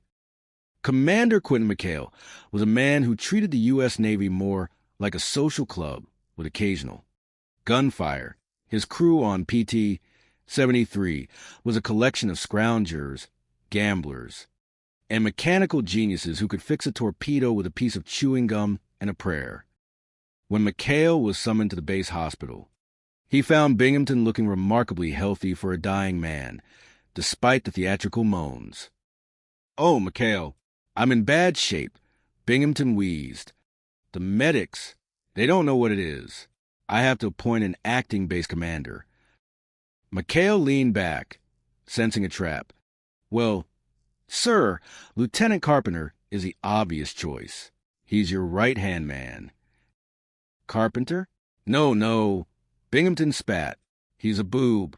I'm appointing you, McHale, and to help you, I'm making Ensign Parker your acting executive officer. Ensign Charles Parker, a man who once managed to accidentally torpedo a garbage scow because he thought it was A, Camouflage submarine nearly fainted with pride. Oh, boy, did you hear that, Skipper? Acting executive officer. You won't regret this, Captain. Binghamton smiled thin-lipped. I know. Now get to my office. That's an order. Within an hour, the administration of Terratupa had devolved into a surrealist comedy. Parker sat at Binghamton's desk, drowning in a sea of telephones. Executive Officer Parker here, he barked into one receiver. The sinks? Tell the petty officers to use the ocean. Hello? Yes. The garter belts have been found. Send them to the nurses' quarters immediately. Meanwhile, the crew of the 73, led by the irrepressible Goober, saw the captain's absence as a divine mandate to throw the wing-ding of a century. Skip said full speed ahead, right? Goober asked, winking at the men. That means the gambling tent is open, the hula girls are invited, and we're raking in a pile of dough. While McHale was busy tracking a supposed nip sub on the radar, which turned out to be a very confused whale, the base transformed into a Roman orgy. Hula girls danced, sailors gambled, and the smell of roasting pig wafted over the command center. It was exactly at this moment that a jeep roared onto the base. Out stepped Admiral Iron Pants Rafferty. Chapter 3, The Hula Girl Bomb Shelter. Admiral Rafferty did not look like a man who enjoyed a good wingding. He looked like he ate iron filings for breakfast and washed them down with vinegar. Where's Captain Binghamton? Rafferty barked. McHale, sweating profusely, snapped to attention. In the hospital, Sir, Acting Base Commander McHale at your service. And this is, my executive officer, Ensign Parker. Parker saluted, so hard he nearly knocked his own cap off. He was wearing a floral lei he'd forgotten to take off. Welcome ashore, sir. Piranha. Welcome. Why is that man wearing flowers? Rafferty asked, his voice low and dangerous. Old native custom, sir. McHale lied effortlessly. Part of our hearts and minds program. Binghamton, hearing of the Admiral's arrival, had miraculously recovered and sneaked out of hospital in a seaman's uniform to witness the carnage. He bumped into Carpenter behind the laundry shack. Look at them, Elroy. It's a disgrace. Binghamton whispered gleefully. The Admiral is heading for the air raid shelter. I happen to know McHale hid the hula girls in. There, when Rafferty opens that door, McHale is finished. Cap it. Finito. They crept toward the shelter, but McHale was one step ahead. He had signaled the crew to move the girls to the laundry shack. Binghamton burst into the Admiral's presence. Admiral, you have to see the air raid shelter. It's filled with hula girls. Disgraceful. Disgusting. I saw them with my own eyes. Afot Seaside. Binghamton, you are in a seaman's uniform. You look like you've been rolling in the mud. And you're screaming about girls in shelters. McHale, just show me the shelter. It's filled with emergency medical supplies. But, Binghamton stammered. He's delirious, sir, McHale added helpfully. Battle fatigue. He thinks he sees girls everywhere. Suddenly, a group of hula girls ran out of the laundry shack, pursued by a confused Ensign Parker, holding a pair of garter belts. There! See! Binghamton screamed. Rafferty turned, but the girls had vanished into the jungle. All he saw was Parker tripping over a bucket. Binghamton, the Admiral said, go back to bed. And McHale, good work on the, Hearts and Minds program. Carry on. Chapter 4, The Sultan and the Three Princesses. A few weeks later, the chaos reached a royal level. The Sultan of Marami was being evacuated from his island due to the threat of a Japanese advance. He was arriving with his 3 daughters, the princesses, and a priceless cargo. Binghamton, desperate to regain favor with Comfleet, was determined to make a 100% perfect impression. He sent McHale on a recon mission to the deserted strip of Aku Aku just to get him out of the way. However, the Admiral redirected McHale to pick up the Sultan instead. When the PT-73 arrived at the pickup point, the crew was greeted by a majestic man in silken robes. "Greetings, Your Highness," McHale said, bowing. "I am Commander McHale." "Wowie, wow, wow, wow," Goober whispered as the three princesses stepped onto the boat. They were breathtaking. The Sultan frowned. "What was that?" "A ceremonial greeting in our country, sir," McHale corrected. "It means welcome, O great ruler." The voyage back was a nightmare of etiquette. The Sultan insisted on steering the boat, nearly ramming a coral reef. While the princesses took a liking to the crew's moonshine, by the time they reached Teratupa, the Sultan was convinced McHale was the greatest officer in the Navy, much to Binghamton's fury. At a formal dinner hosted by Binghamton, the Sultan requested his daughters dance for the officers. However, one of the princesses had sneakily gone for a boat ride with the smitten ensign Virgil. Desperate to cover the absence, McHale dressed Ensign Parker in a veil and a silk robe.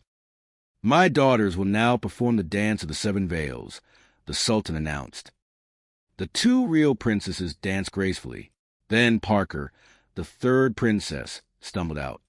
He was doing a mix of a hula and a seizure. Binghamton narrowed his eyes. "That princess has very hairy legs, Elroy." "High-altitude mountain jeans, sir," Carpenter suggested. Binghamton couldn't take it. He lunged forward and ripped the veil off. "It's Parker. I knew it. You phony Balinese bunny." The Sultan stood up, outraged. "You dare touch a royal princess? You dare insult my family?" "It's an ensign, sir," Binghamton screamed. The Sultan looked at Parker, then at Binghamton. "This man is a lunatic. Commander McHale. I demand this captain be removed. He is a stupid infidel." Once again, McHale emerged smelling like roses, while Binghamton was left holding a silk veil and a one-way ticket to a psychiatric evaluation. Chapter 5, The Case of the Laughing Gas. The pressure on Ensign Parker was mounting. A fitness board was convening to decide if he was fit to remain an officer. Binghamton, having been run over by Parker in a Jeep, an accident involving a neutral gear that wasn't, was the primary witness. "I'm going to break him down to seaman second class, so fast his head will spin." Binghamton cackled. The crew of the 73 had to act. They knew Binghamton was allergic to goldenrod, but that wasn't enough. They needed a miracle. They needed nitrous oxide. "Laughing gas, Skip," Goober explained. "If we can get the captain in a happy mood, he'll cancel the hearing." They rigged a tank of laughing gas to the ventilation system of Binghamton's office. As the fitness board, led by Admiral Shoemaker, arrived, the gas began to hiss. Binghamton, who had been screaming at Parker, suddenly stopped. A wide, terrifying grin spread across his face. "You know, Parker, Chucky Wucky, that Jeep thing? It was a riot, a real knee-slapper." Admiral Shoemaker stared. "Captain Binghamton, are you well?" "I've never been better. Showy. You want to hear a joke? A captain, an admiral, and an alligator walk into a bar." Binghamton began to howl with laughter. He grabbed a nurse and started dancing on his desk. "Live it up. That's an order." McHale tried to play it cool. "He's just, celebrating the success of the base laundry, sir." However, the gas wore off just as an air raid siren sounded. A lone Japanese plane was spotted. Parker, still in a daze, stumbled out to a machine gun mount and, while laughing hysterically from the residual gas, managed to shoot the plane down with a single-handed burst. Admiral Shoemaker was floored. "Magnificent. The man stands laughing in the face of death. He's a combat hero." Binghamton, now sober and horrified, tried to protest. "But he's a boob. He's a nitwit." "Silence, Binghamton." Shoemaker snapped. "Parker is a credit to the Navy. Case dismissed." Chapter 6, The Ghost of PT-13. Binghamton's latest scheme involved a jinxed boat. He found a report that PT-73 was originally commissioned as PT-13, a boat that had supposedly lost 2 crews to mysterious accidents. I'll scare them into transferring. Binghamton told Carpenter. But McHale's crew didn't scare easily. They got even. They decided to turn the 73 into a ghost ship, using phosphorescent paint, hidden speakers playing eerie moans, and a fuel valve that self-adjusted. They drove Binghamton to the brink. One night, Binghamton snuck on the boat to plant more evidence of the jinx. Suddenly, the engines started by themselves. The lights flickered green. Wally Binghamton. A voice moaned from the fog. Who's there? Binghamton shrieked. It is we, the ghosts of PT-13. McHale's voice, distorted through a megaphone, echoed. We've come for you, Wally. We need a new captain for our eternal patrol. Binghamton fell to his knees. No, take McHale. Take Carpenter. He's younger. Suddenly, ghosts in white sheets, the crew, began to float around the deck. Ensign Parker, suspended by a wire, flew over the captain's head. The transfers, Wally, the ghost of Parker moaned. Sign the papers to keep us at Terratupa, or come with us to the great PT boat in the sky. Binghamton scrambled to his desk, signed every paper McHale put in front of him, and ran screaming into the night. The next morning, when he tried to claim he'd seen ghosts, McHale simply pointed to the sober, perfectly normal boat. Ghosts, sir? In the Navy? You really should see a doctor about those hallucinations, Captain. Chapter 7. The $62,000 Heist. The climax of the Terratupa Chronicles occurred during a trip to New Caledonia. Binghamton had entrusted Parker with a base payroll, $62,000 in small, unmarked bills. It was a setup. Binghamton hoped the crew would steal it so he could finally court-martial them for grand larceny. But tragedy struck. Parker was robbed by a mysterious figure in a gray suit near a gambling casino. I saw an ankle, Skip. Parker cried. A girl's ankle with a little brown heart birthmark. The crew went on a frantic hunt through the streets of New Caledonia. They checked every cafe, every nightclub, and every table with a long tablecloth. I'm looking for stolen property. Goober would shout, diving under tables to check women's ankles. He was slapped 17 times in 2 hours. Eventually, they spotted the thief, a French gangster who had stashed the money inside an old, decorative cannon in the town square. Binghamton and the local police arrived just as McHale and the crew reached the cannon. I've got you now, McHale. Binghamton shouted, waving his pistol. Produce the payroll or go to the brig. Sir, we don't have it. McHale insisted. Suddenly, a Japanese Zero, a straggler from a carrier raid, spotted the gathering and dived for a strafing run. The crew scrambled. Parker, in a moment of sheer panic and accidental brilliance, grabbed a torch and lit the fuse of the old cannon, thinking it was a real weapon. Boom! The cannon didn't fire a shell.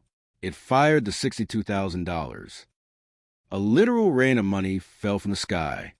20s, 50s, and hundreds fluttered down like green snow. Manna from heaven, Goober yelled, catching bills in his hat. Binghamton stood frozen as $100 bill slapped onto his forehead. 42,365. The paymaster began to count as the crew gathered the money. I wasn't worried for a second, sir, McHale said, handing Binghamton a stack of cash. Just a strategic storage plan. Keeps the money dry. Binghamton looked at the money, then at McHale, then at the smoking cannon. He slumped against a palm tree. Why me? He whispered to the heavens. Why is it always me? McHale patted him on the shoulder. Because, Captain, the Navy wouldn't be nearly as much fun without you. And as the PT-73 headed back toward Terratupa, the sun setting over the Pacific, the crew began to sing. They were pirates. Yes, They were scroungers, definitely. But they were the only thing keeping the war and Captain Binghamton from being entirely too serious. The end. The Chronicles of Teratupa, The Unsinkable Point, 73. Chapter 1. The Garter Belt Crisis and the Coming Storm. The sun over Teratupa did not merely shine, it interrogated. It beat down on the corrugated metal roofs of naval bays with a relentless, sweltering intensity that made the local lizards consider moving to Sahara for a bit of breeze. In the center of this tropical pressure cooker sat Captain Wallace B. Binghamton, known to his subordinates as Old Lee Bottom, and he was currently having a mental breakdown over female hosiery. Wow, wow, wow, wow. Binghamton barked, his voice cracking like dry bamboo. He glared at Lieutenant Elroy Carpenter, his faithful, if somewhat dim-witted, aide. Garter belts, Carpenter. You are the supply officer here. If the nurses need garter belts, you snap to it. Shake a leg. Oh, you know what I mean. Carpenter stood at a stiff, awkward attention, looking like a man who had accidentally swallowed a coat hanger. Sir, I'm doing my best, but the logistics of inmate apparel in a combat zone are... I don't care about logistics. Binghamton screamed. He clutched his stomach, his ulcer performing a rhythmic tap dance. Everything is on my shoulders. And now, the final nail in my coffin. I just got word that Admiral Iron Pants Rafferty is arriving today for a sneak inspection. The name Rafferty hung in the air like a poison cloud. Rafferty was a man who considered a loose button to be a court-martial offense and a smile to be a sign of mutiny. Do you realize what mess this place is? Binghamton gestured wildly at the window, where the tropical paradise of Teratupa looked suspiciously like a beach resort run by pirates. Just then, the phone rang. Binghamton lunged for it. Hello? Yes, this is Captain Binghamton. Who did you expect? Tokyo rose. His face turned a shade of purple, usually reserved for overripe eggplants. The sinks in the Petty Officers Club are backing up, so what? I'm the commanding officer, not a plumber. Get out of my office. He slammed the phone down and turned to Carpenter, his eyes gleaming with a desperate, manic light. Carpenter, my stomach acid could start a car. If I'm sick, really sick, I can't be held responsible for the inspection, can I? I could appoint an acting base commander. Carpenter's eyes widened. Sir, are you suggesting? Exactly, Binghamton hissed. Not you. Carpenter, you're a boob. I'm talking about McHale. I'll put Quentin McHale and his gang of cutthroats in charge. They'll run wild, turn the base into a circus, and destroy themselves right in front of the Admiral. It's brilliant. I look sick, don't I? Terribly sick, sir. Carpenter agreed enthusiastically. I'll call the medic. Captain, you're a genius. Chapter 2.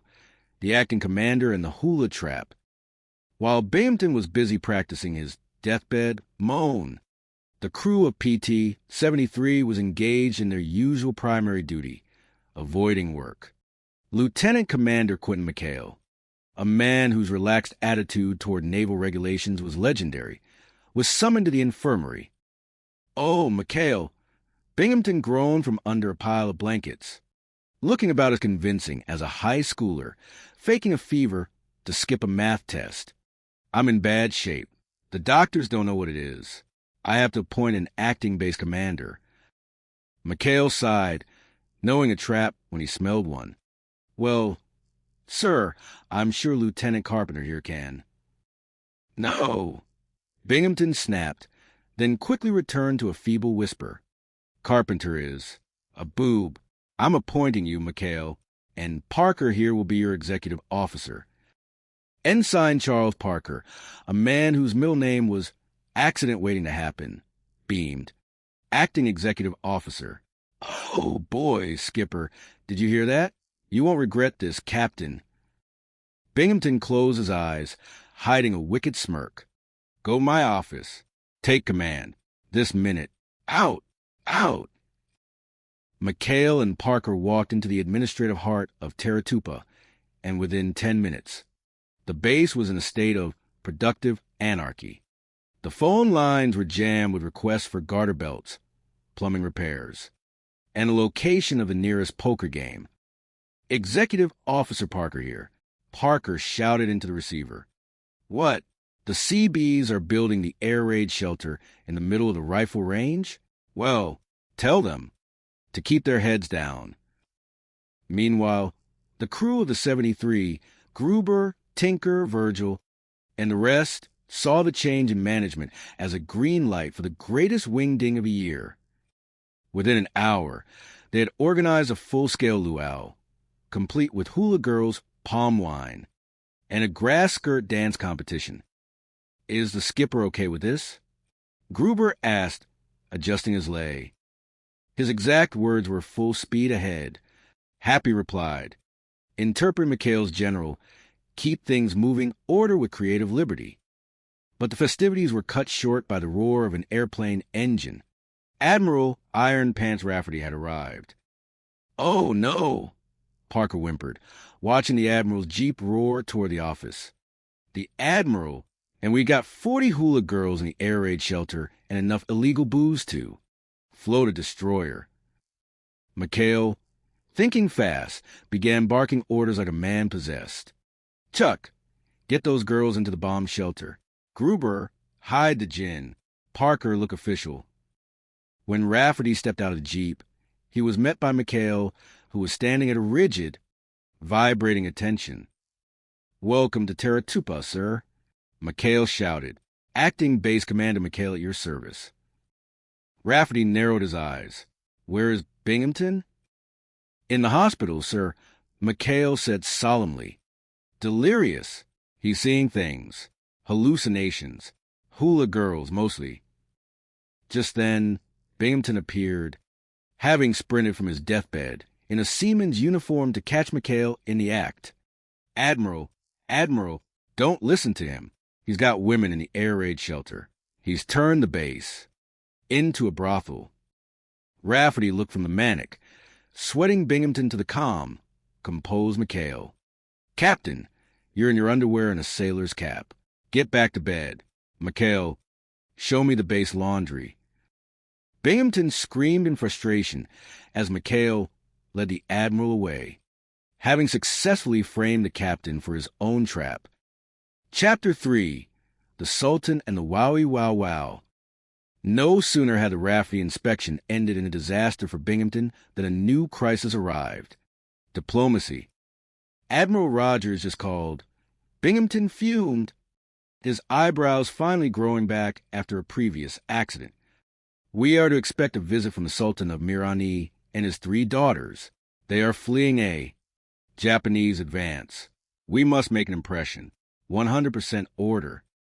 Binghamton's plan was simple: get McHale out of the way. He ordered PT-73 on a reconnaissance mission to a deserted strip of sand called Aku Aku. However, fate and a Japanese submarine had other plans. McHale ended up rescuing the Sultan and the princesses himself. On the deck of the PT-73, the Sultan, a man of immense dignity and even more immense luggage, looked at the crew. "Are these men to be trusted with a priceless cargo?" "Absolutely, Your Highness," McHale said, bowing.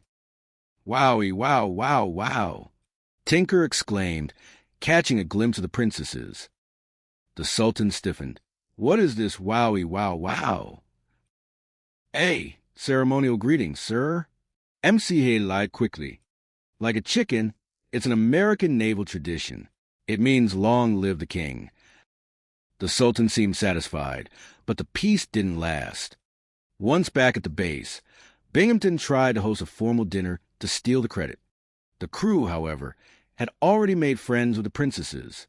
Ensign Parker had even managed to get one of them to agree to a private boat ride on the PT-73. The dinner was a comedy of errors. Binghamton, suspicious that one of the princesses was actually a crew member in disguise due to some very unprincess-like behavior during a dance, lunged at a veiled figure. "I've got you. Euphony Balinese bunny. Binghamton yelled, ripping away a veil, only to find the actual, very offended daughter of the Sultan. "Captain," the Sultan roared, "your unpardonable behavior will be reported to the State Department.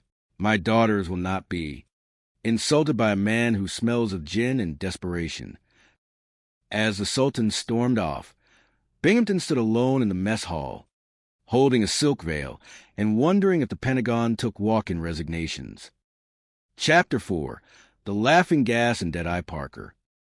The feud between Binghamton and Parker reached a boiling point when the captain decided to convene a fitness board to have the clumsy ensign discharged.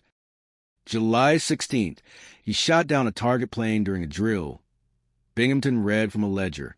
August 1st, he torpedoed a garbage scow because he thought it was a camouflage Japanese sub. He's a menace. The crew of the 73 knew they had to act. They had intercepted a tank of nitrous oxide, laughing gas, intended for the base dentist. "If we can get Binghamton into a happy mood," McHale whispered, "he'll cancel the hearing." The crew rigged the gas to the ventilation system of Binghamton's office. As the captain sat down to finalize Parker's dismissal, a sweet, hazy cloud began to fill the room. "Now, Carpenter," Binghamton giggled, "about this Chucky-Wucky Parker. Isn't he a riot?" "Sir," Carpenter asked, also beginning to feel a bit lightheaded. "He torpedoed the garbage." "Ha! The potato peels. They look just like periscopes if you've had enough." "Wine."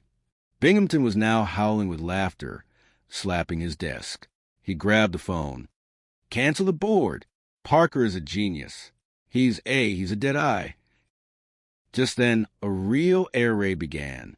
The sirens wailed, and Japanese bombers appeared on the horizon. Parker, still slightly buzzed from a stray whiff of the gas, wandered out onto the dock, grabbed a machine gun, and began laughing hysterically at the sky. "Hey, look at the pretty birds." Parker giggled, pulling the trigger. Rat-tat-tat-tat. By sheer astronomical fluke, Parker's wild spray of bullets clipped the fuel line of a descending Zero. The plane erupted in a fireball and crashed into the bay. Admiral Shoemaker, who had arrived for the fitness board, watched the whole thing in awe. Magnificent! That man stood laughing in the face of death. He's a combat hero. Binghamton, coming down from his high, could only watch in horror as Parker was awarded a commendation instead of a discharge. "Why me?" he whimpered. "Why is it always me?" Chapter 5. Sidney the Alligator and the $64,000 question. The final straw came when the base payroll, a staggering $62,000 in small, unmarked bills, was sent to New Caledonia. Binghamton, hoping to trap McHale, ordered the crew to pick it up, assuming they would succumb to greed and steal it. But the payroll met a more prehistoric fate. During a stopover, the bag was snatched by Sidney, a local alligator that Parker had befriended, mostly by feeding it his mother's peanut butter. Sandwiches. "Sidney at the payroll?" McHale shouted, looking at the alligator basking in the sun with a canvas bag in its mouth. "And the captain's wallet." Parker added. He swallowed the ID card. Binghamton arrived on the scene, seeing the crew huddled around the beast. "Aha! You've stolen the money. Where is it?"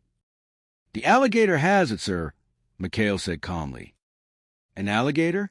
You expect me to believe an alligator is a bank robber?" Binghamton sneered. "I'm convening a court-martial. Parker, you're the defendant." The trial was the talk of the South Pacific. Parker, acting as his own defense attorney, argued that Sidney had an unhappy childhood and was driven to crime by a lack of peanut butter. "I object!" Binghamton screamed. "You can't call an alligator as a witness." "I can if he's holding the evidence." McHale shouted, leading the tethered alligator into the courtroom. The judge looked at the alligator, then at the bag of money sticking out of its mouth. "Captain Binghamton, is that your wallet the beast is currently digesting?" "Yes, my wallet with $900. Binghamton admitted. And how did it get there? The judge asked. Binghamton paused. He couldn't admit he had dropped the wallet as a bait trap for McHale without incriminating himself for entrapment. Aye. He set a trap, Your Honor, McHale announced. He tried to frame a poor, defenseless reptile. The case was dismissed. Parker was free. The payroll was recovered after some unpleasant work with a pair of tongs. And Sidney was given a permanent home far away from the captain's office. As the PT-73 roared out of the harbor, the crew singing a bawdy sea shanty, Captain Binghamton stood on the pier, watching them go.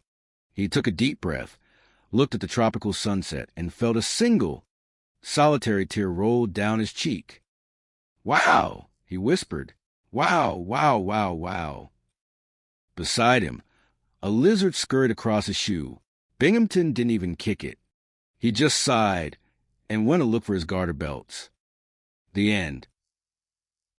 The Chaos of Taratupa. A novel of military mishaps and tropical triumphs. Chapter 1. The Garter Belt Crisis. The tropical sun over Taratupa was less a celestial body and more of a personal vendetta against Captain Wallace B. Binghamton. It beat down on his corrugated iron roof, turning his office into a convection oven where dreams of promotion went to die. Binghamton, a man whose blood pressure was currently high enough to power a small destroyer, stared in disbelief at the supply manifest. Wow, he whispered, his voice cracking like a dry twig. Wow. Garter belts, Elroy, garter belts. Lieutenant Elroy Carpenter, the captain's faithful, if somewhat dim-witted, shadow, flinched. Sir, is there a problem with the hosiery? A problem? We are in the middle of a global conflict. The fate of the free world hangs by a thread. And I am being hounded by the nursing staff because they lack the necessary structural support for their stockings. You are the supply officer here, Carpenter. If the nurses need garter belts, you snap to it. You shake a leg. You do whatever it is people do when they are surrounded by lace and desperation. Binghamton slumped into his chair, which groaned in sympathy. Everything is on my shoulders. I am a leader of men, a strategist of the seas, and yet I am a haberdasher to frontline. Before Carpenter could offer a reassuring platitude, the radio crackled to life with the kind of news that usually preceded a heart attack. Sir, Carpenter squeaked, reading the decoded message. I just got a word from a pal of mine at Comfleet. Admiral Rafferty is arriving today on a sneak inspection. Binghamton's face went through several shades of purple, eventually settling on a sickly gray. Admiral Iron Pants Rafferty? Coming here? Today? Yes, sir. He's already in the air. Oh, no, Binghamton moaned, clutching his stomach. Iron Pants. He's the kind of man who checks the expiration date on your shoelaces. If he sees the state of this base, the gambling, the moonshine, the complete lack of military discipline, he won't just court-martial me. He'll have me deported to a deserted island and make me the governor of a coconut. He looked out the window. In the distance, he could see PT-73 moored at the dock. Commander Quentin McHale's crew were currently engaged in what appeared to be a high-stakes game of volleyball using a stuffed monkey as the ball. The sinks in the Petty Officers Club are backing up. Binghamton shouted into the telephone as it rang. Hello? Yes. This is Captain Binghamton. Who did you expect? Tokyo Rose? The sinks are backing up? So what? I'm the commanding officer, not a plumber. My stomach acid could start a car, and you're talking to me about drainage. He hung up, breathing heavily. A desperate, brilliant, and entirely cowardly idea began to form in his fevered mind. Carpenter, he said, his eyes gleaming with a sudden, oily light. If I were sick, really sick, I couldn't be held responsible for the inspection, could I? Well, no, sir. You'd have to appoint an acting base commander. Binghamton's grin widened. Exactly. And who better to face the wrath of Iron Pants than the man who turned this base into a circus? Not Julian, not Ninny. McHale, with McHale and his cutthroats in charge. They'll run wild. They'll destroy themselves right in front of the Admiral. It'll be a massacre, and I'll be tucked away in a hospital bed, innocent as a lamb. Sir, that's absolutely brilliant, Carpenter admitted. I do look sort of sick, don't I, Roy? Binghamton began to stagger, clutching his brow. Terribly sick, sir. I'll call the medic. Carmen, the captain is dying. On the double. Chapter 2, The Acting Base Commander.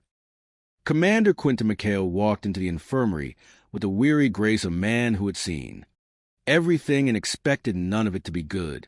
He found Binghamton draped across a bed, looking like a discarded laundry bag. "Oh, McHale," Binghamton groaned, his voice a theatrical whisper. "I don't know. It's taking a lot of tests. I'm in bad shape." "Sorry to hear it, Captain," McHale said, though he didn't look particularly convinced. "Anything we can do?"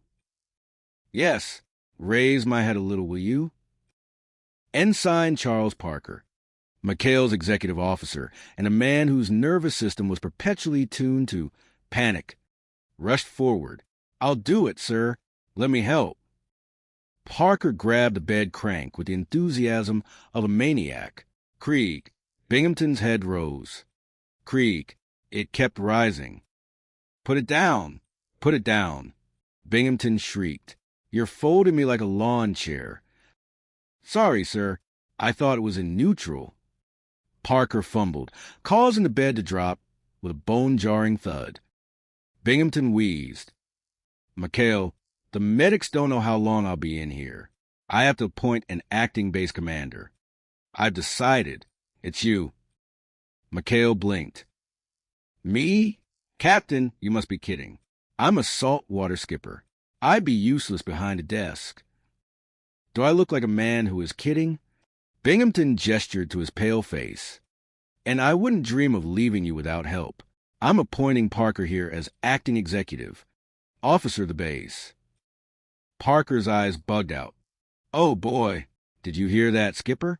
Acting exec. You won't regret this, Captain." "I know," Binghamton muttered, closing his eyes to hide his devious smirk. "Now out. Take command this minute." As McHale and Parker exited, the atmosphere of the base shifted instantly. The word spread to the crew of the 73 like wildfire. The skipper is in charge. Back in the office, the chaos began. The phone rang incessantly. Chief Harrison burst in. "The sinks are still plugged up, and the petty officers." "Hold it, Chief," McHale shouted, holding 3 phones at once. "Can't you see I'm on the phone?" Parker, meanwhile, was reveling in his new authority. "Executive Officer Parker here. What? Garter belts? Yes. We found those items. I'll have them sent over to the nurses' quarters immediately, and tell the CBs to keep their heads down on the rifle range." "What do you mean the rifle range is in the middle of the kitchen? Just keep shooting." While McHale and Parker struggled with bureaucracy, the crew, Goober, Virgil, and the rest took McHale's all-ahead full order a bit too literally. "The skipper said it's okay, Grub." Virgil asked, eyeing the crates of forbidden goods. "You bet," Gruber grinned.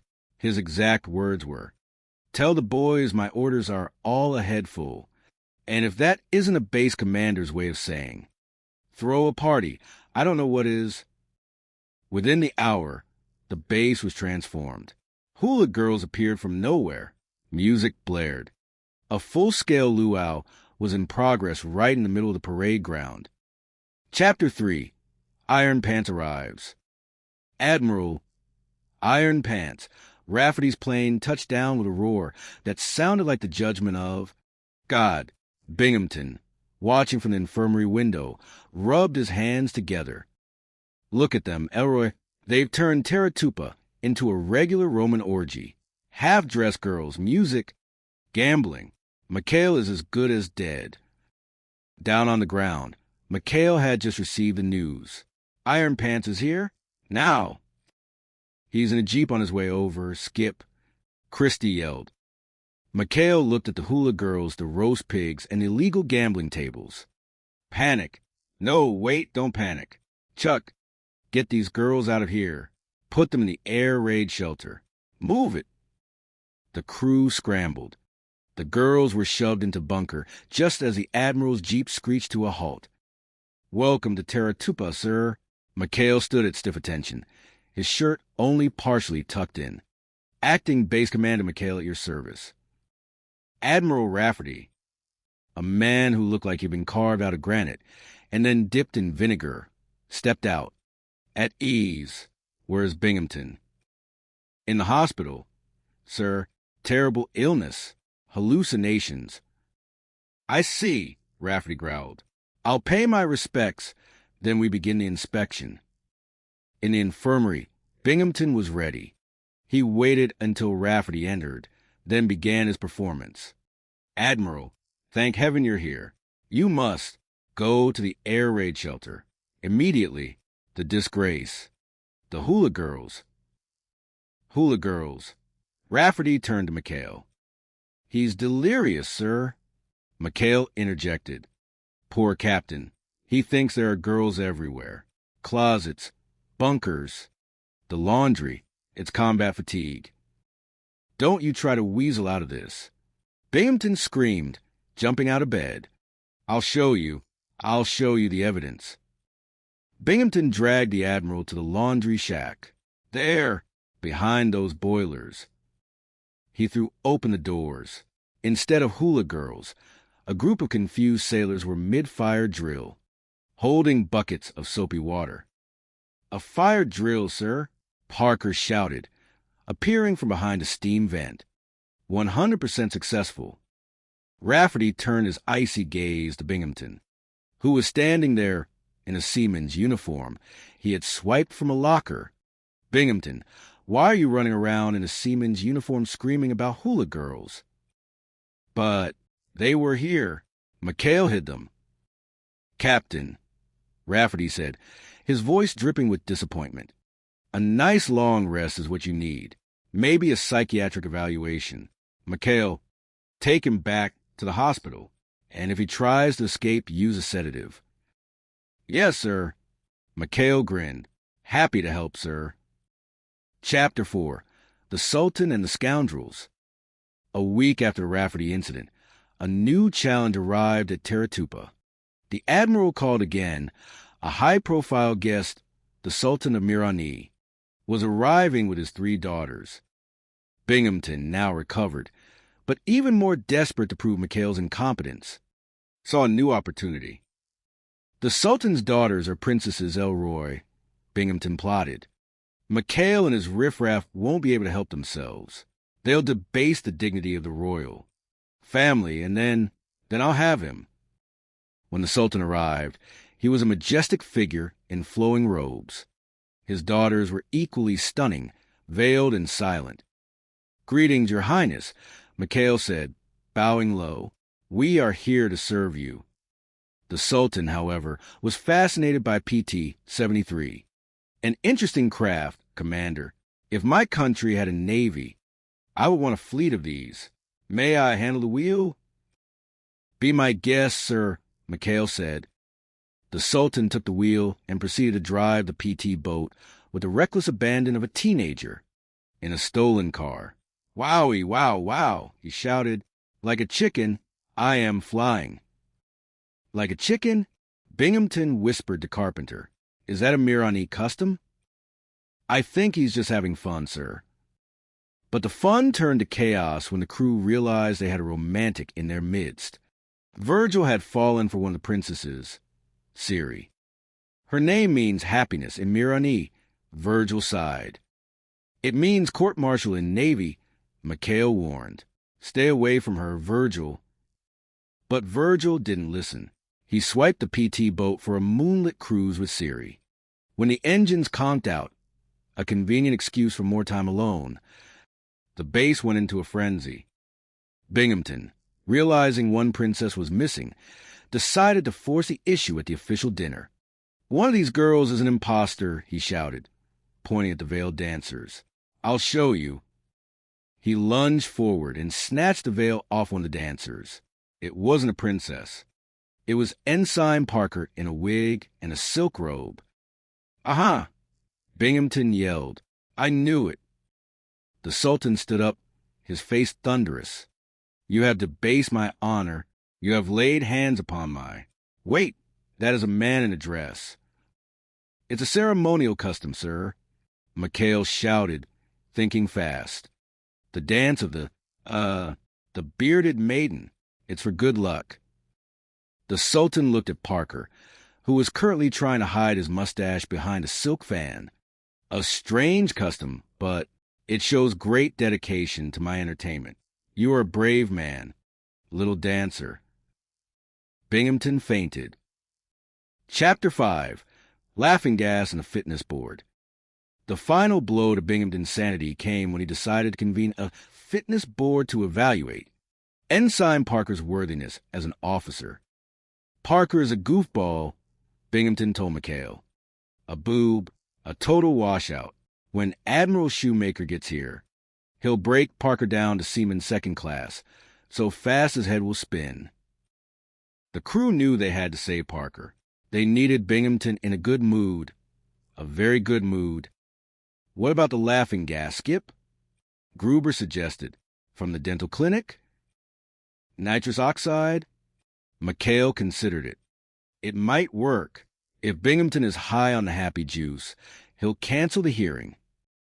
The crew rigged a tank of gas to the ventilation system of Binghamton's office. As the captain sat at his desk, preparing his list of Parker's failures, a sweet-smelling mist began to fill the room. L9-3-9. Hee, Binghamton giggled. "Why am I laughing? Parker is a failure. A failure. Hee, like a little potato peel." McHale walked in. "Captain, are you all right?" "McHale, Quinny Winnie, you're a riot. Everything is a riot. Look at this window. It's stuck. He, stuck like a chicken." Just then, an air raid siren blared. Real enemy planes were spotted. "Invaders!" Binghamton cheered. "How festive.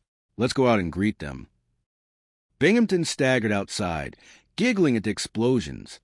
Parker, in a state of sheer terror, accidentally tripped over a machine gun mount. His weight pulled the trigger, and the gun sprayed the sky.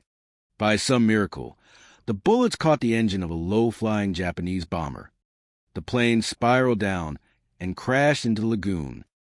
Admiral Shoemaker, who had just arrived for the hearing, witnessed the whole thing.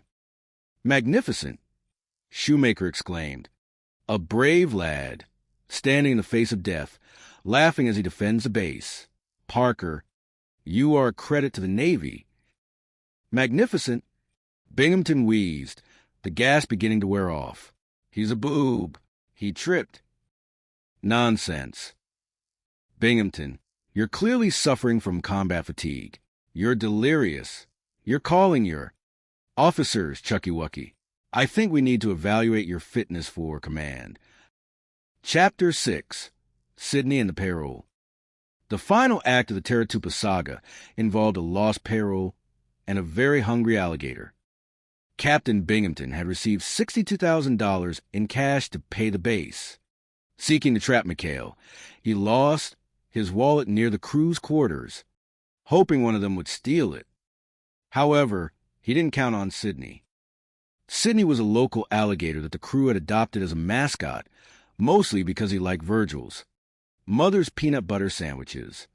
Sydney, finding the wallet, decided it looked like a tasty snack and swallowed a whole ID card and all.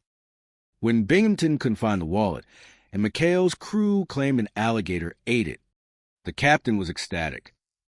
"A likely story," Binghamton roared. "You stole the money and invented a prehistoric culprit. To the brig with all of you." The crew was put on trial. Parker, acting as his own defense attorney, was doing a terrible job. "I object," Parker shouted. "On what grounds?" the judge asked.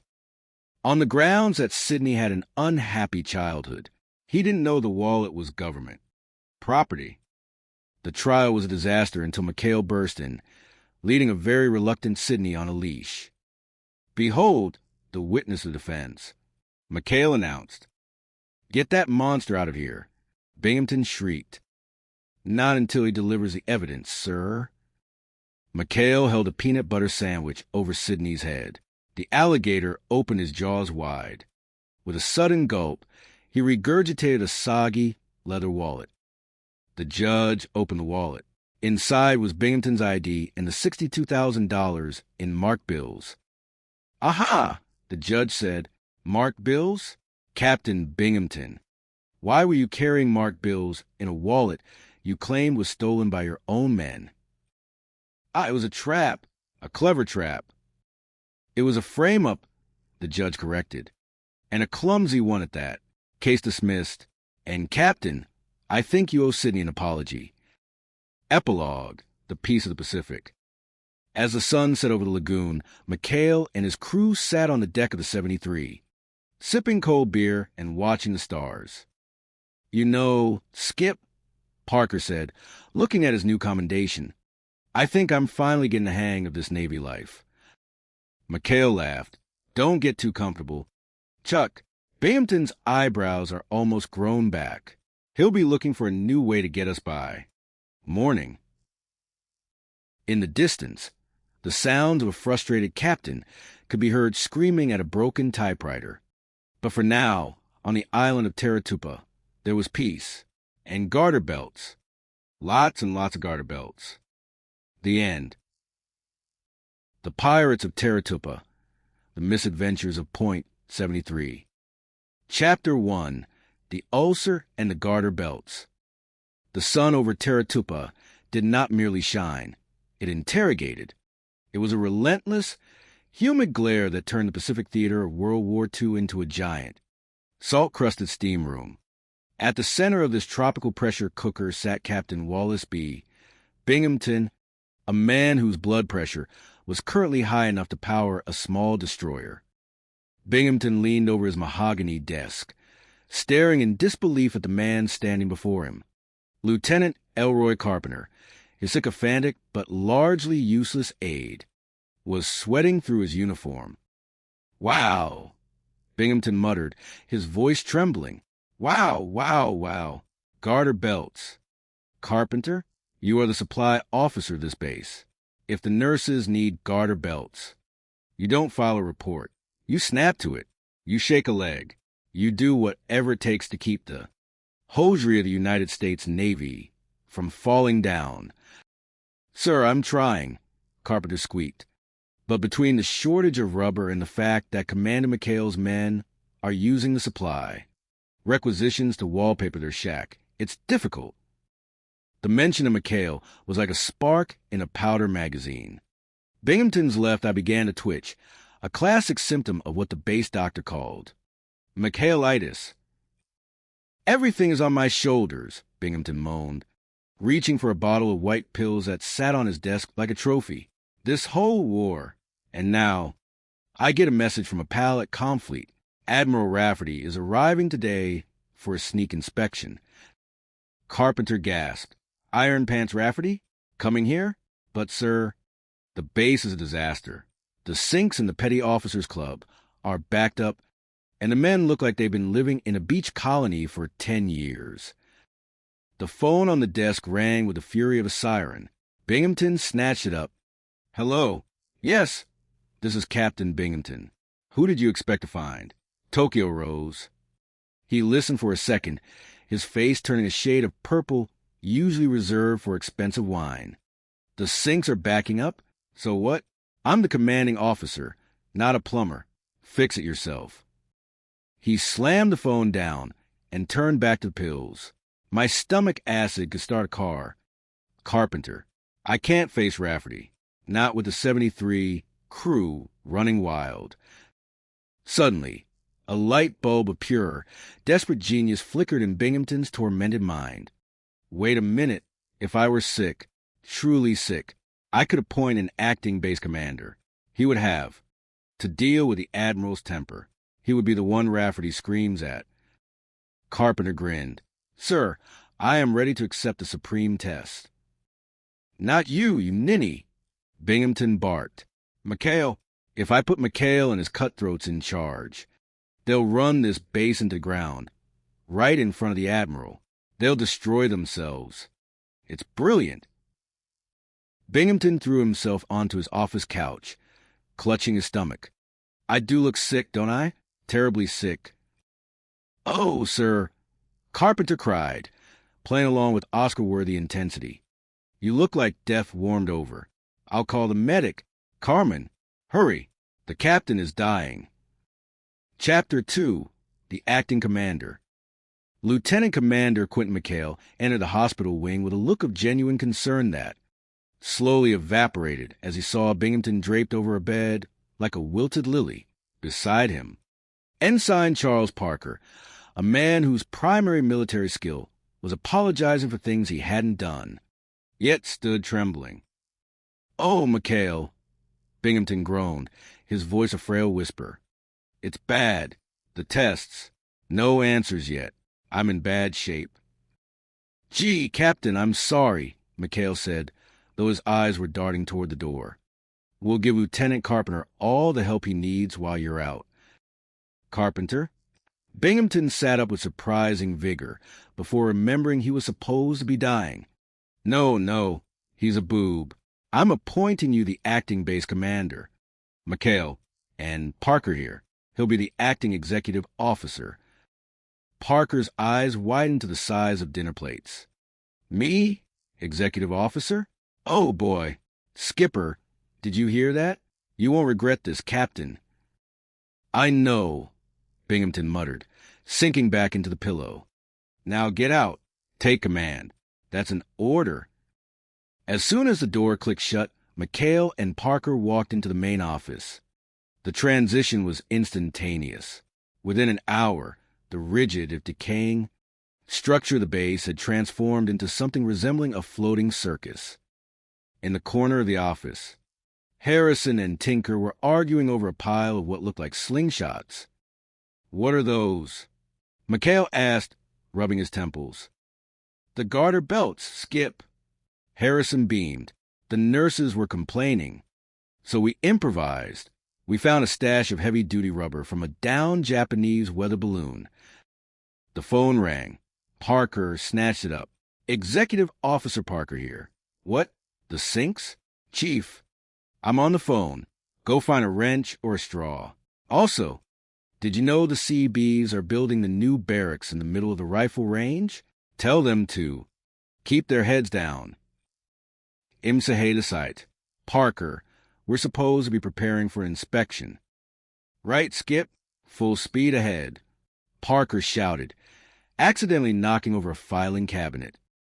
Meanwhile, in the barracks, the rest of the crew, Goober, Virgil, and Christie, had decided that acting command was a license for entrepreneurship. Within 2 hours, they had established a hula hotshot club in the base laundry. Step right up. Goober shouted to a line of thirsty sailors. Dance with the hula girls. Wiggle your blues away. Only one bucket ticket. Goober, McHale's voice boomed from the doorway. What the hell is this? Iron Pants Rafferty is landing in 15 minutes. The music, a frantic ukulele tune, stopped abruptly. The hula girls, who were actually local islanders looking for a quick buck, stared at McHale. The Admiral?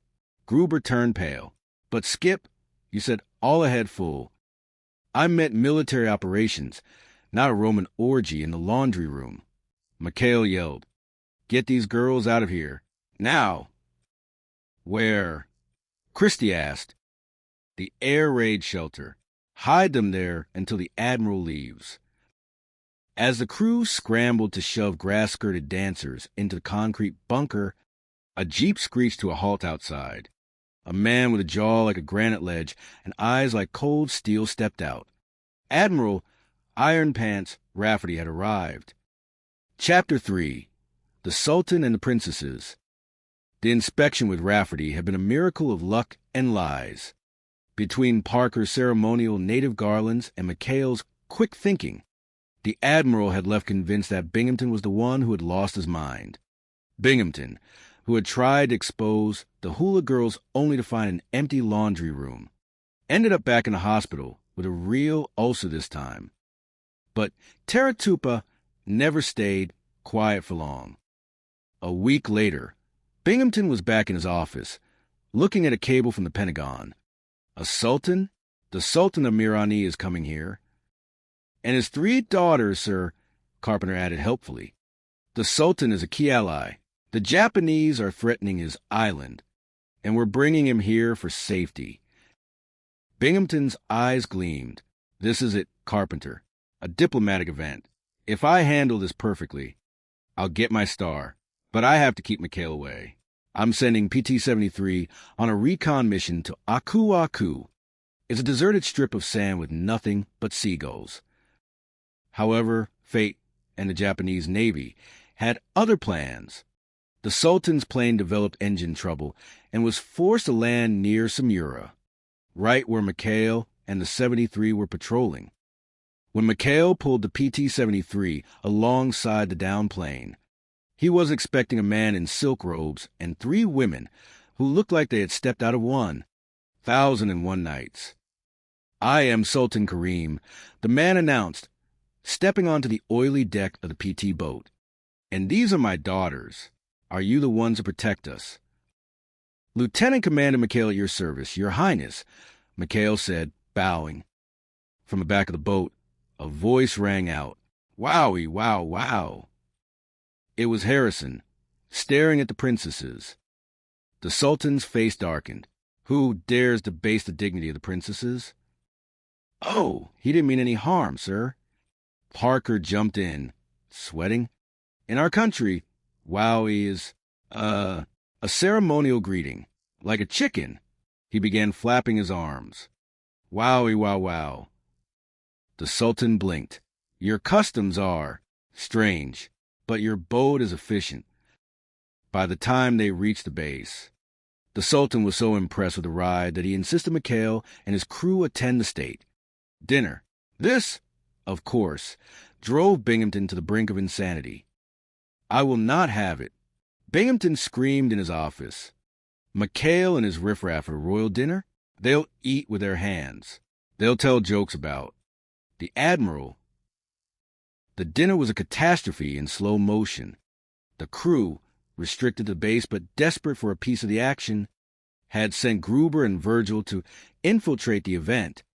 Goober had even swiped the commander's uniform to impress one of the princesses he had met on the boat. In the middle of the Sultan's speech, Binghamton noticed something. One of the princesses dancing in the center of the floor had remarkably hairy legs and was wearing combat boots under her silk skirt. Aha!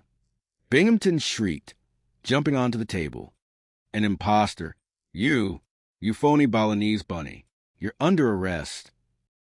He grabbed the dancer and ripped off the veil, revealing Ensign Parker, who had been forced into costume by Goober to cover for a missing princess who had snuck off for a boat ride. Captain, how dare you? The Sultan roared. You assault my daughter? It's Parker, sir. Look, Binghamton yelled, pointing at Parker's terrified face. I see a clumsy American officer in a dress, the Sultan said coldly.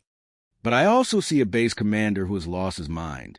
Gomer, daughters, we leave for Washington. I will tell the president of this outrage.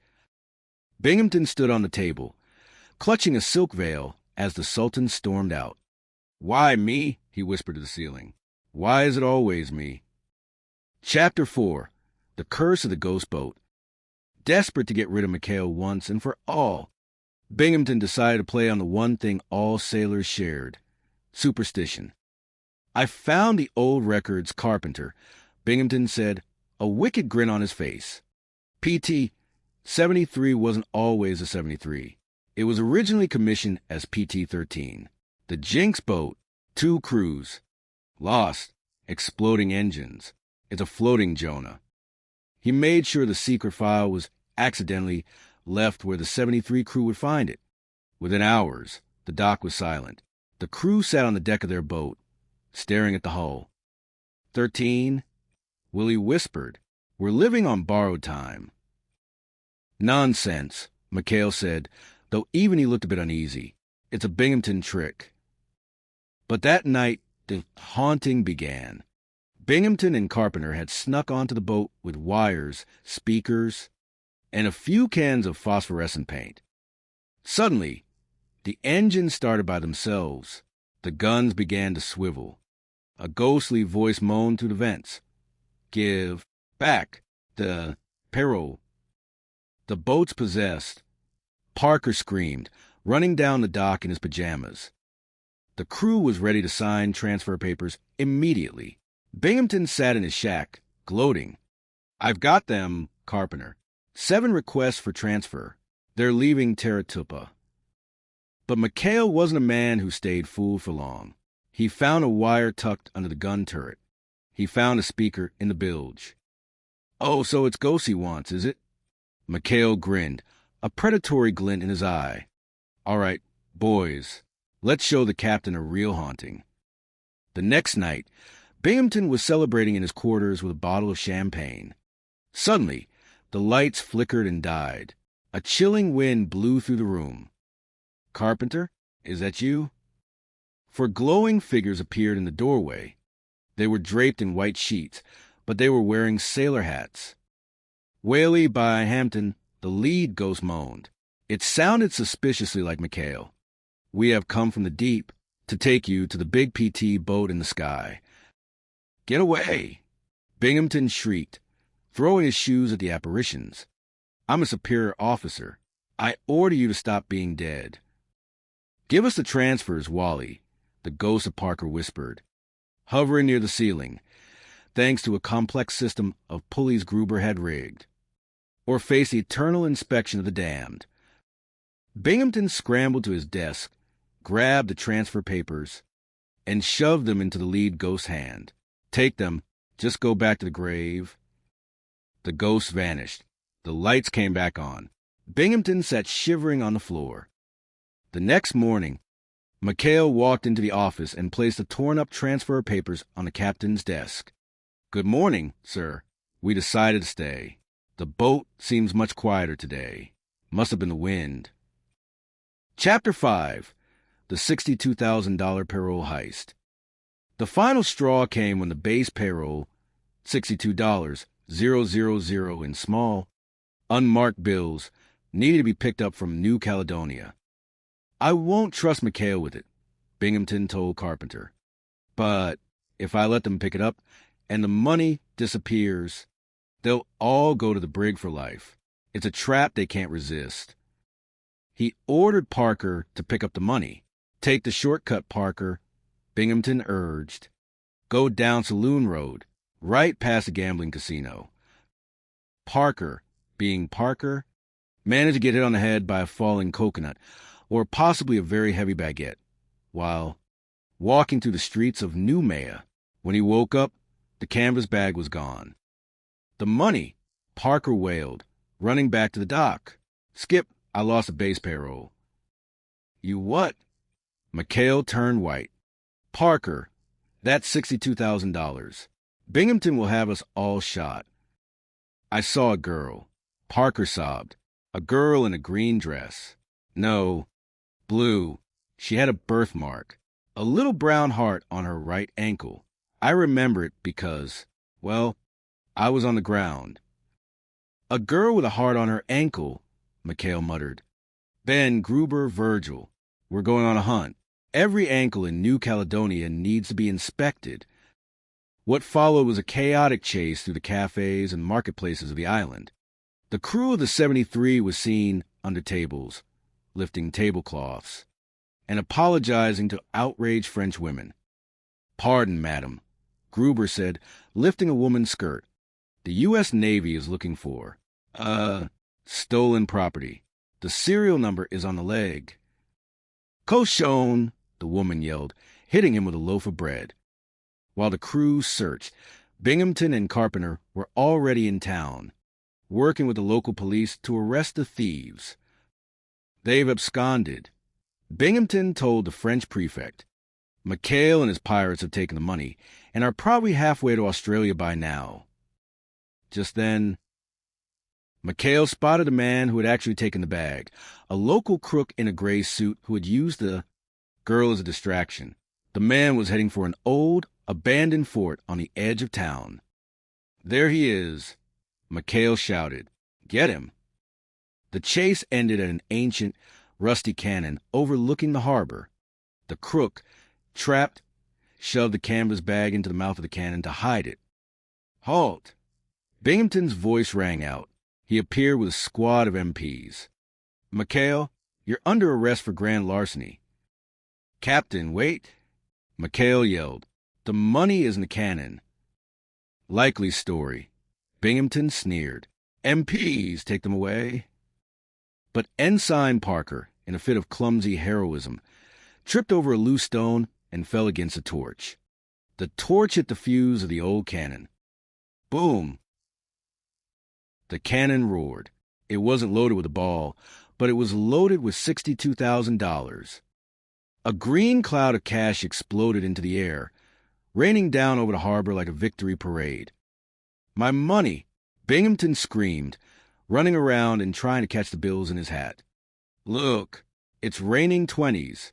Get them all. McHale stood back, watching the captain scramble in the mud for a few stray $50 bills. Well, Skip, Parker said, catching a $100 bill that landed on his nose. I guess we're off the hook? For now, Parker, McHale sighed, looking at the chaotic scene. But somehow, I think the captain is going to find a way to blame us for the wind. 42,365. Binghamton was muttering, counting the crumpled bills. McHale, you're still missing $3. I'll have your stripes for this. McHale just smiled, tipped his cap, and led his crew back to the PT-73. The war was far from over, but as long as there were garter belts to find, sultans to rescue, and captains to drive crazy, life on Taratupa was never going to be boring. Epilogue. A few weeks later, Sidney the alligator, a local swamp dweller the crew had befriended, was seen basking on the dock. In his mouth was a small leather wallet. Hey, Sidney, Parker called out, tossing him a peanut butter sandwich. What you got there? He pulled the wallet out. It was waterlogged, chewed, and smelled of swamp gas. Inside was an ID card, Captain Wallace B. Binghamton. Skip, Parker yelled. Sidney found a captain's wallet. From the office window, Binghamton's scream echoed across the lagoon. McHale, who told that alligator he could have my ID card. You're under arrest. All of you. Arrested. McHale just leaned back in his deck chair, lit a cigar, and winked at the sun. Wowie, wow, wow, he whispered. Wowie, wow, wow indeed, Parker replied. The end. The South Pacific Pandemonium, a novel of comedy, chaos, and coastal command, based on the chronicles of PT-73 and the trials of Captain Binghamton. Prologue, the humidity of madness. The South Pacific was not merely a theater of war. For Captain Wallace B. Binghamton, it was a theater of the absurd, and he was the unwilling lead actor in a play written by lunatics. On the island of Taratupa, the sun beat down with a relentless intensity that seemed to boil the brain and fry the nerves. But it wasn't the Japanese Imperial Navy that kept the captain awake at night. It was the supply. List. Garter belts. Binghamton roared, his voice echoing to the thin plywood walls of his office. He looked at a supply officer with eyes that promised court-martial and possibly public flaying. Captain Bingham said he wanted to say, wow, wow, wow, wow, you are the supply officer here. If the nurses need garter belts, then you snap to it. I mean, you shake a leg. Oh, you know what I mean. The war effort, in Binghamton's estimation, was currently hinging on elastic tension of ladies' undergarments. This was his burden. This was his cross. Chapter 1. the Iron Pants problem. The morning had started poorly, and it was about to get catastrophic. Lieutenant Carpenter, Binghamton's faithful but somewhat dim-witted shadow, burst into the office with a telegram that looked like a death warrant. "Sir, a message from a pal of mine at Comfleet." Carpenter panted. "Admiral Rafferty is arriving today on a sneak inspection." Binghamton's face turned a shade of purple, usually reserved for tropical sunsets. "Oh, no. Iron Pants Rafferty? Coming here? That's all I need. Nosing around this disaster. Do you realize what a mess this place is in?" Just as he spoke, the telephone rang. Binghamton snatched it up. "Hello. Yes. This is Captain Binghamton. Who did you expect to find in my office? Tokyo Rose? What? The sink's in. The Petty Officers Club are backing up? So what do you expect me to do about it? I'm the commanding officer, not a plumber." He slammed the phone down and clutched his stomach. "My stomach asked it could start a car," he groaned, reaching for a bottle of pills. "Sir, take it easy on those," Carpenter warned. "They always give you indigestion." Binghamton paused, a glint of desperate genius appearing in his eyes. "Indigestion? Sick? If I were really sick, I could appoint an acting base commander. He would have to face the Admiral, not me." The captain's mind raced. He needed someone who would look so incompetent, so utterly disgraceful, that Rafferty would spend all his time yelling at the substitute rather than inspecting the base. There was only one choice: Lieutenant Commander Quentin McHale, the man who ran PT 73 like a floating pirate ship. "Absolutely brilliant," Binghamton whispered. "Carpenter, I look sick, don't I? Terribly sick." "Right away, sir. I'll call the medic," Carpenter cried, diving for the door. "He's not well. Quick, on the double." Chapter 2, The Acting Commander. McHale arrived at the hospital ward to find Binghamton looking like a man who had just swallowed a live grenade. The captain was draped in blankets, moaning with a theatricality that would have made a Shakespearean actor blush. "Oh, McHale," the captain wheezed. "It's taking a lot of tests. I'm in bad shape. I have to appoint an acting base commander." "Well, I understand, sir," McHale said, his voice dripping with mock concern. "You rest easy. Lieutenant Carpenter and my boys will give you all the help we can." "Carpenter?" Binghamton barked, briefly forgetting his illness. "No, he's a boob. I'm appointing you, McHale, and that bumbling ensign of yours. Parker, he's the acting executive officer." Parker, standing nearby, nearly swallowed his own tongue. "Oh, boy, did you hear that, Skipper? Thanks, Captain. You'll never regret this." "I know I will," Binghamton sighed, pulling the covers over his head. The moment McHale and Parker took over the office, Teratupa transformed. In a matter of hours, the base went from a military installation to a high-speed bazaar. The sinks were forgotten. Instead, the crew was busy tracking down garter belts and planning shindigs. Skip, Goober, the crew's resident con artist, burst into the office. "The boys want to throw a little action. We can rake in a pile of dough." McHale, leaning back in the captain's chair with his feet up, grinned. "Tell the boys full speed ahead." By the time Admiral Iron Pants Rafferty's plane touched down, the base was a Roman orgy. Hula girls were dancing in the air raid shelter. The Petty Officers Club was serving homemade booze, and McHale was wearing a floral lei over his uniform. Binghamton, watching from the hospital window, cackled, "He's dead. McHale's career is going up in smoke." But McHale was faster. Hearing the Admiral was approaching, he ordered the crew to move. "Iron Pants is here. Hide the girls. Get that booze out of here. Put the hula girls in the air raid. Shelter, move, move, move." When Rafferty entered, he found McHale standing at rigid attention, or as rigid as McHale could get. "Welcome to Teratupa, sir," McHale said. "Acting Base Commander McHale at your service." What the devil is that thing around your neck? Rafferty barked, pointing at a stray flower from the lei.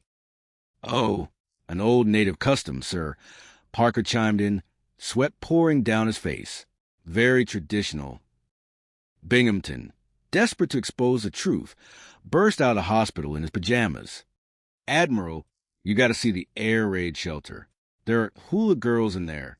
McHale is running a den of iniquity. Rafferty looked at the sick captain with disdain. Captain, go back to bed. You're delirious. Hula girls in a bomb shelter? Preposterous. Chapter 3. The Sultan and the Princesses. No sooner had the Rafferty crisis passed than a new one arrived in the form of royalty. The Sultan of Marami was visiting, and he was bringing his 3 daughters. Binghamton, desperate to reclaim his dignity, decided he would host the most formal, most dignified reception in naval history. To keep McHale out of the way, he ordered PT-73 on a pointless recon mission to Aku-Aku. There are no Japanese on Aku-Aku, sir, Carpenter noted. Exactly, Binghamton snapped. That keeps McHale where I can't see him. But fate had other plans. The Sultan's plane developed engine trouble near. You guessed it, Aku-Aku. McHale and his cutthroats were the ones to pull the Sultan and the 3 princesses out of the water. Wowie, wow, wow, Parker whispered as the princesses stepped onto the PT-73. I heard that young man, the Sultan boomed. The next man who dares to debase the dignity of the princesses will answer to me. Oh, he didn't mean any harm, Your Highness, McHale smoothed over. In our country, that's a ceremonial greeting. Like a chicken, wowie, wow, wow. The Sultan was so impressed by McHale's heroic rescue and the thrill of riding on a PT boat, he even took the wheel, nearly ramming a reef, that he insisted McHale attend the state dinner. Binghamton was furious. At the dinner, things went from bad to worse.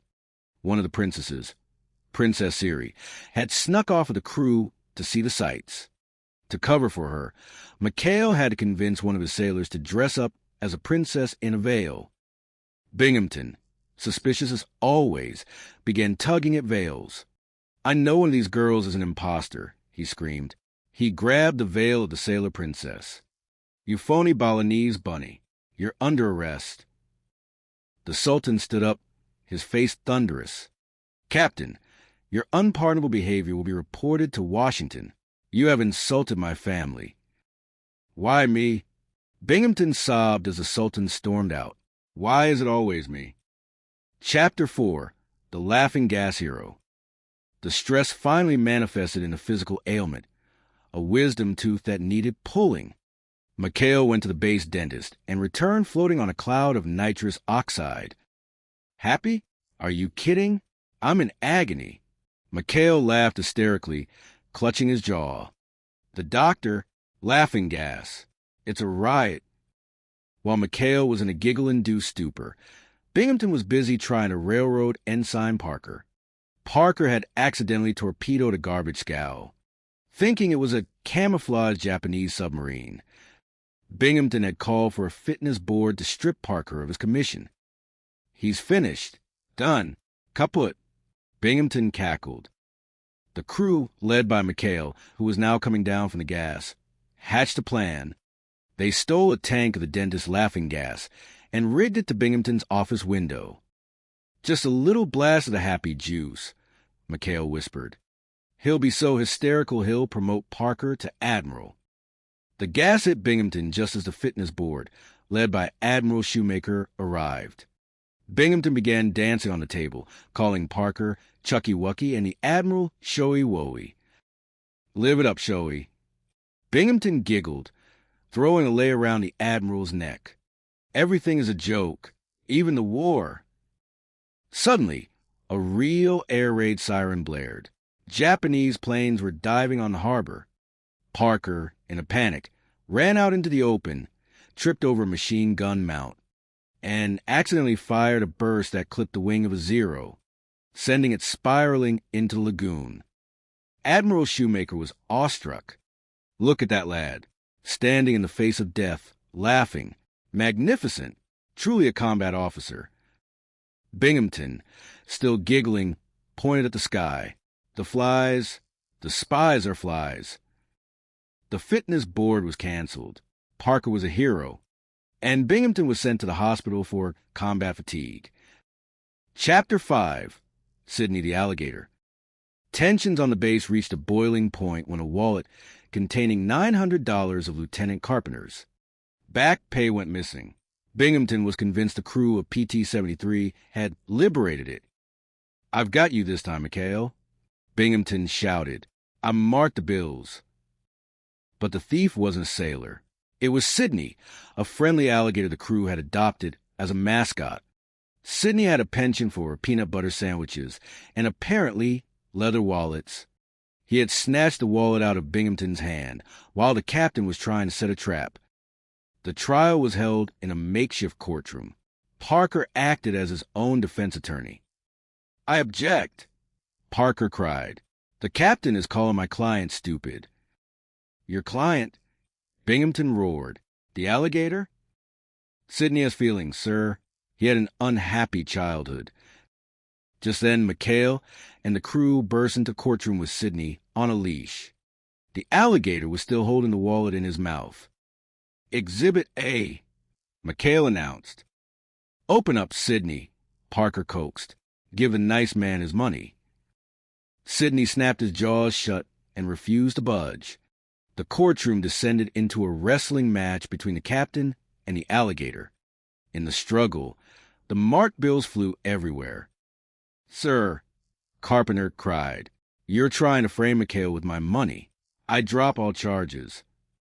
"It was a trap."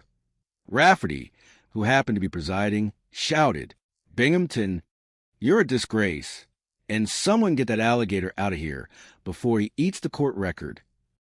Chapter 6, The Ghost of PT-13. In a desperate bid to get rid of the crew, Binghamton tried a psychological approach. He informed them that PT-73 was actually the Jinx PT-13, a boat with a history of disappearing crews and exploding engines. "She's a Jonah," Binghamton warned. "You're living on borrowed time." The crew, normally skeptical, began to see ghosts. Mysterious noises echoed in the night. Engines started by themselves. "Skip, the boat is haunted." Parker whined. "I saw a specter in the galley." McHale soon realized it was Binghamton and Carpenter, using wires and phonograph records to spook the man. He decided to turn the tables. That night, the crew dressed in white sheets and haunted Binghamton's quarters. Wally Binghamton." McHale moaned, floating outside the captain's window on a rig. "We've come from the big PT boat in the sky to see you." Binghamton screamed so loud he was heard in Australia. He ran out of his shack in his polka dot pajamas, straight into a mud puddle. "I'll give you anything." Binghamton begged the ghosts. "Just don't take me to the locker." "We want the transfers, Wally," the ghost of McHale whispered. "The papers you were going to use to send us to the front." Binghamton threw the papers into the air and fled. The next morning, McHale walked into the office and placed the papers on the desk. "Found these blowing the wind, sir." McHale smiled. Seemed someone was having a little nightmare. Chapter 7, The New Caledonia Payroll Caper. The climax of the Terratupa madness occurred during a trip to New Caledonia. Binghamton had been tasked with picking up the base payroll, $62,000 in cash. Afraid to trust anyone, he ordered Parker to pick it up, assuming Parker was too scared to steal it. But Parker was distracted by a girl with a heart-shaped birthmark on her ankle. While he was inspecting her ankle, a group of thieves snatched the payroll bag. "The money, it's gone," Parker wailed when he regained consciousness. McHale and the crew had to find the money before Binghamton found them. They scoured the streets of Noumea, checking every female ankle in the city. "Sorry, ma'am." Goober told a socialite, U.S. Navy inspection, identifying stolen property. They finally tracked the thieves to an old warehouse where they were hiding out with an ancient French cannon, A chase ensued through the narrow, cobblestone streets. Binghamton and Carpenter were hot on their heels. "I've got them. They've absconded with the payroll." Binghamton screamed, waving his pistol. The thieves tried to hide the money by stuffing it into the barrel of the old cannon. As McHale's crew moved in, a stray spark, provided by Happy Cigar, lit the fuse. Boom! The cannon roared, not with a shell, but with a cloud of green. $62,000 in small bills rained down over the harbor like emerald snow. "Manna from heaven," Goober shouted, catching a handful of 20s. "What is this? What? Binghamton sputtered as a $100 bill landed on his nose. "Your payroll captain," McHale said, casually leaning against a cannon. "We just thought we'd deliver it in a more festive manner." Epilogue. The sun sets on Taratupa. As the sun dipped below the horizon, painting the lagoon in shades of gold and fire, Captain Binghamton sat in his office. His eyebrows were slowly growing back. His stomach acid was, for the moment, stable. From across the water, the sounds of laughter and the strumming of a ukulele drifted from the docks of PT 73. "They're still there, sir," Carpenter whispered. "I know, Carpenter," Binghamton sighed, looking at a framed photo of a rear admiral on his desk. "A dream still out of reach. I know." And then he reached into his drawer and pulled out a single pink silk garter belt. "Wow, wow, wow, wow," he whispered to himself. "What a war." Author's note. This novel was constructed using the chronicles of the 73 crew. Please note that for the generation of the imagery associated with this tale, the fallback model Gemini 2.5 flash image preview was utilized, as the requested advanced models are currently unavailable in this environment. The Pirates of Taratupa. A comedy of naval errors in the South Pacific. Chapter 1. The Garter Belt Crisis and the Fake Fever. The South Pacific sun beat down on the island of Taratupa with the kind of relentless intensity that made even the palm trees look like they wanted to desert their posts. In the command office of the base, Captain Wallace B. Binghamton, known affectionately by his men out of earshot as Old Lead Bottom, was having a morning that would have made a saint consider joining the Japanese Imperial Navy just for the peace and quiet. "Wow, wow, wow, wow," Binghamton muttered, staring at a requisition form that seemed to defy the laws of military logic. "Garter belts. Lieutenant, we are in the middle of a world war, and I am staring at an emergency request for garter belts." Across the desk, his adjutant, the perpetually nervous Lieutenant Carpenter, swallowed hard. "The nurses, sir, they say they're an essential part of the uniform. Moral support, so to speak." Binghamton slammed his fist onto the desk. "You're the supply officer. If the nurses need garter belts, you snap to it. Shake a leg. Oh, you know what I mean. Everything falls on my shoulders. I'm not just a commander.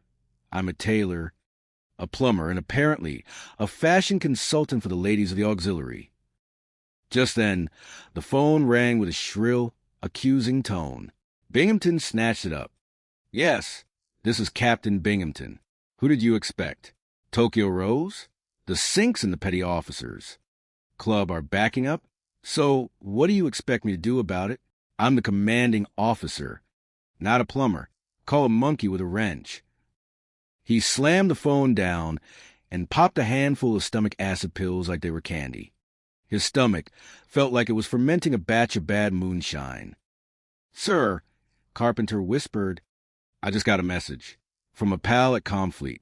Admiral Iron Pants Rafferty is arriving today for a sneak inspection." The color drained from Binghamton's face, leaving it the shade of an unwashed bedsheet. Rafferty? Iron Pants? The man who court-martialed his own grandmother for having an unpolished brooch? He's coming here? Look at this place. Carpenter. It's a mess. The PT-73 crew is probably running a floating casino as we speak. Binghamton paced the room, his eyes darting like a trapped rat's. If I'm here when he arrives, he'll have my stripes. He'll send me to command a lighthouse in the Arctic. But wait. A slow, devious smile spread across his face. If I were sick, terribly sick, I could appoint an acting base commander. Someone else would have to face the Admiral's wrath. Brilliant, sir. Carpenter chirped. I'll get the thermometer. Not you, Ninny. McHale. Quentin McHale and his band of cutthroats. If I put McHale in charge, they'll run wild. They'll do something so disgraceful, so utterly piratical, that Rafferty will destroy them right in front of my eyes. It's a masterstroke. I get out of the inspection and McHale gets the boot. Binghamton immediately collapsed into his chair, groaning. Carpenter, I feel fever. My stomach. Call the medic. I'm dying. Quickly on the double. As Carpenter ran out screaming for help, Binghamton let out a small, sinister chuckle. He was going to have the happiest illness of his life. Chapter 2, Commander Snookums and the Hula Girls. When Commander Quentin McHale arrived at the base hospital, he found Binghamton propped up on pillows, looking about as sick as a man who had just won the lottery. Oh, McHale, Binghamton moaned, his voice a frail reed. The medics don't know what's wrong. It's bad. I need someone to take over. I'm appointing you acting base commander. McHale, a man whose relaxed posture suggested he spent most of his time in a hammock, blinked in surprise. Me, Captain? I'm a saltwater skipper. I'd be no good behind a desk. Why not Carpenter? Carpenter's a boob. Binghamton snapped, then quickly remembered to moan. A boob, I say. It has to be you. And I'm appointing Ensign Parker as your executive officer. Beside McHale, Ensign Charles Parker, a man whose uniform always seemed 3 sizes too big for his courage, nearly. Fainted with joy. Executive officer? Oh, boy, you won't regret this, Captain. I know I won't, Binghamton whispered, closing his eyes to hide the glee. 2 hours later, the Terratupa Command office had been transformed. The PT-73 crew had moved in, and the business of war had taken a decidedly festive turn. Skip, Goober said, leaning against the commander's desk. The boys are wondering if we can throw a little shindig. A welcome to the new management party. McHale grinned, leaning back in Binghamton's chair with his feet up. Full speed ahead, Goober. A little action is exactly what this base needs. What McHale didn't know was that action included a troop of hula girls, a secret supply of garter belts being delivered to the nurses' quarters, and several crates of medical spirits. Meanwhile, in the hospital, Binghamton was spying through a pair of binoculars. Look at them. Carpenter. They've turned the base into a Roman orgy. Hula girls. Music. Rafferty is going to kill them. But as the Admiral's plane touched down, panic finally set in on the PT-73. Iron Pants is here. Parker shrieked, running in circles. What do we do with the girls? What do we do with the booze? Hide 'em, McHale ordered, into the air raid shelter. Everyone move. When Admiral Rafferty, a man whose face looked like it had been carved out of a very angry piece of granite, walked into the office, he found McHale and Parker standing at stiff attention. Where is Binghamton? Rafferty barked. In the hospital, sir, McHale said smoothly. Terrible case of, well, we aren't sure. Hallucinations, mostly. Rafferty narrowed his eyes. Hallucinations? Yes, sir, Parker piped up. He thinks he sees hula girls everywhere. In the bushes, in the laundry, even in the air raid shelter. It's combat fatigue, sir. Very sad. Rafferty marched to the hospital. When Binghamton tried to tip him off about the orgies in the air raid shelter, the Admiral simply sighed. Back to bed, Binghamton. You're seeing things. McHale is doing a fine job. Binghamton watched in horror as his nemesis walked away with the Admiral, both of them laughing at his delusions. Chapter 3. The Sultan and the Sacred Demon. A few weeks later, after Binghamton had miraculously recovered once the admiral left, a new crisis arrived. It wasn't a Japanese fleet, but something far more delicate. Diplomacy. A sultan? Mikhail asked, looking at the invitation. Sultan Karim of Marami. Binghamton said, adjusting his tie, and his 3 daughters, the princesses. The admiral wants a 100% perfect impression. If one thing goes wrong, Mikhail, I'll have you scraping barnacles with your teeth. The sultan arrived with a priceless cargo of luggage and a very protective attitude toward his daughters. During the boat ride to the base, the sultan expressed a keen interest in the PT-73. The important thing, Your Highness, Mikhail explained, is to maintain control of the boat at all times. May I steer? The sultan asked, his eyes twinkling. Against every regulation in the Navy handbook, Mikhail handed over the wheel. The PT-73 began to zigzag across the lagoon like a drunken dragonfly. In the command office, Binghamton watched through binoculars and felt his blood pressure reach record highs. That evening, a grand banquet was held, but behind the scenes, disaster struck. Ensign Parker, attempting to entertain the princesses, had inadvertently borrowed one of them for a secret boat ride, only to have the engines conk out. "Where's my daughter, Princess Siri?" the Sultan roared at the dinner table. Binghamton turned to Mikhail, his eyes bugging out. "Mikhail, where's the princess?" "She's dressing, sir." Mikhail lied. "She'll be here any second." Desperate, the crew dressed very reluctant and very hairy, crew member in a veil and silks. The princess danced for the Sultan, keeping her face hidden. "She moves with the grace of a camel," the Sultan remarked, confused. Binghamton, sensing a trick, snatched the veil away. "This isn't a princess. This is a phony Balinese bunny. You're under arrest." The Sultan stood up, trembling with rage. "You dare debase the dignity of my house? I shall report this to Washington." Binghamton spent the rest of the night chasing the Sultan's daughters through the bushes, trying to apologize, while Mikhail and the crew watched from the safety of the 73, sharing a tray of the Sultan's finest appetizers. Chapter 4. The Laughing Gas Hero. The feud between the captain and the commander reached its boiling point when Binghamton decided to finally finish Ensign Parker. "A fitness board," Parker wailed. "He's going to break me down to a seaman second class. My mother will never survive the shame." "Don't worry, Chuck," Mikhail said, patting his shoulder. "We just need to get the captain in a better mood, a festive mood." The crew's plan was simple: nitrous oxide, laughing gas.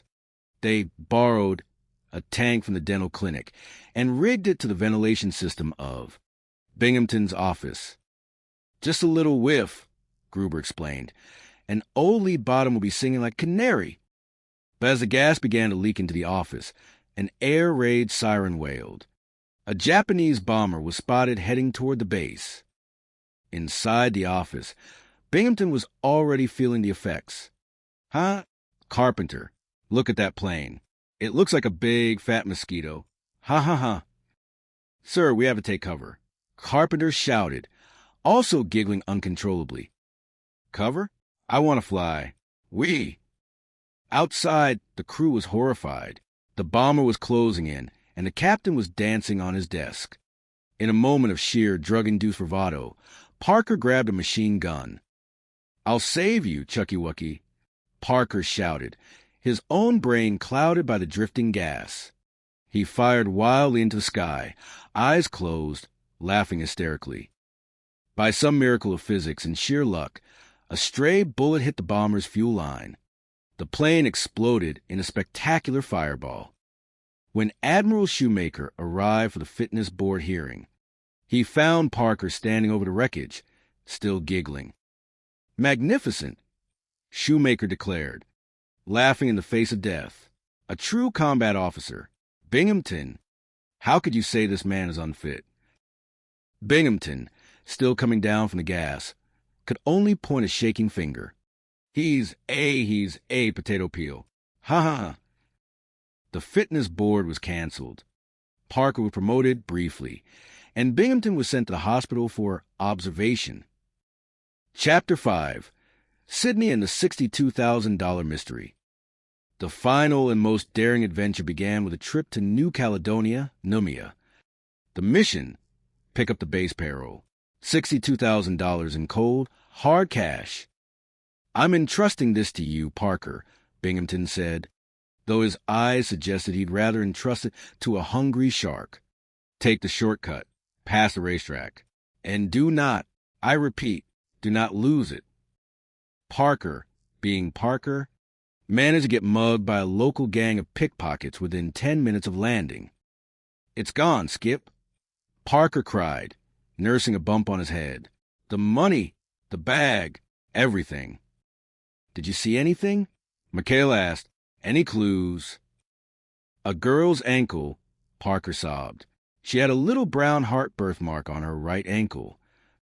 The crew spent the next 48 hours scouring every cafe and casino in Numia, asking every woman they met to show them her ankle.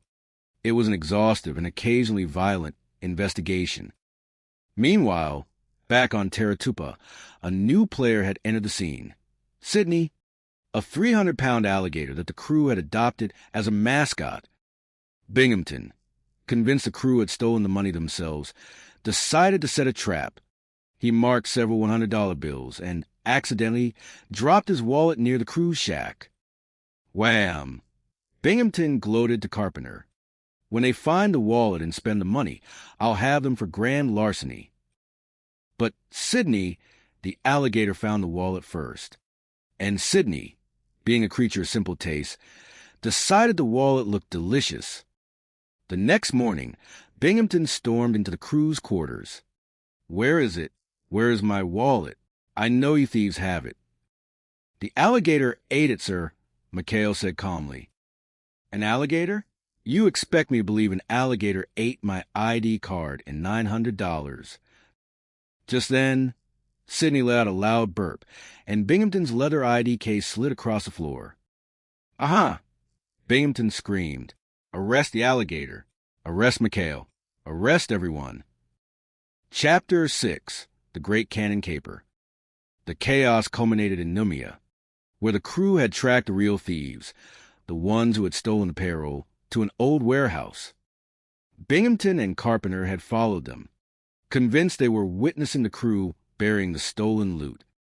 "There they are," Binghamton whispered, crouching behind a crate. "They're loading the money into that old cannon."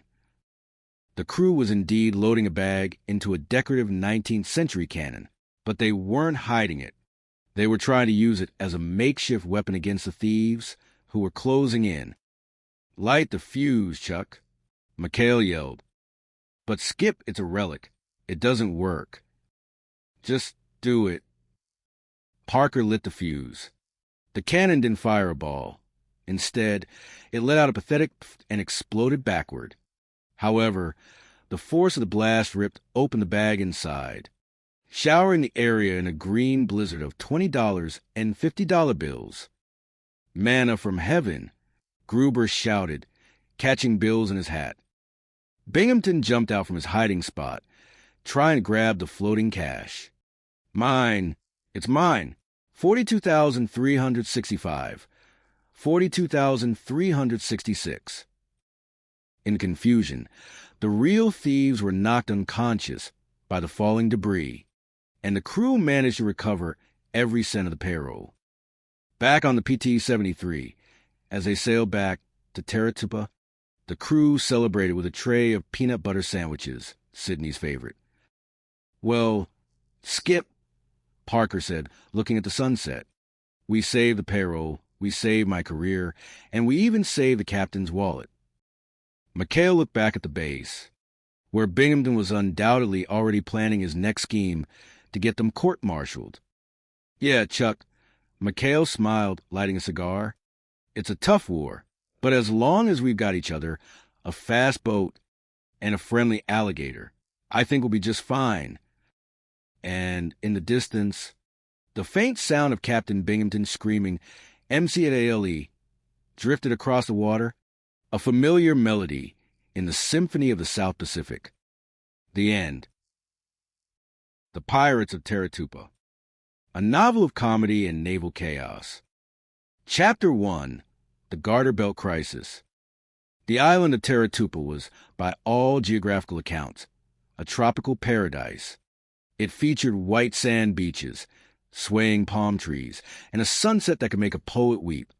However, to Captain Wallace B. Binghamton, known affectionately and exclusively behind his back as Old Lead Bottom, it was a humid, mosquito-infested purgatory.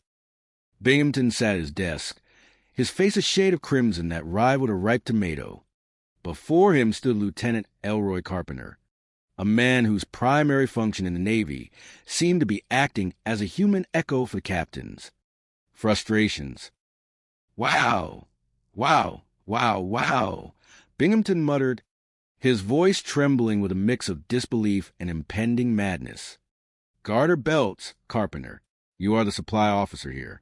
If the nurses need garter belts, you snap to it. Shake a leg. Oh, you know what I mean. Sir, I'm trying, Carpenter squeaked. But the logistics. Binghamton slammed his fist onto the desk. Everything is on my shoulders. This isn't a war, it's a laundry service. And now, I get a message from a pal at Conflict. Admiral Rafferty is arriving today on a sneak inspection. Carpenter's face went pale. Iron Pants Rafferty? Coming here? Today? Exactly, Binghamton shrieked. Do you realize what a mess this place is in? The petty officers' club sinks are backed up. The grass isn't cut. And I have Commander McHale and his band of cutthroats running wild on the 73 boat. My stomach acid. Could start a car, Carpenter. Give me my pills. As Carpenter frankly fumbled with a pill bottle, Binghamton had a revelation. It was a thought so devious, so brilliant, that it could only have been born from a mind pushed to the brink of a nervous breakdown. Wait a minute, Binghamton whispered, a slow, predatory grin spreading across his face. If I were sick, really sick, I could appoint an acting base commander, someone to face the admiral, someone who would surely fail and destroy themselves in the process. Carpenter nodded eagerly. Lieutenant Carpenter, sir, I am ready to accept the supreme test.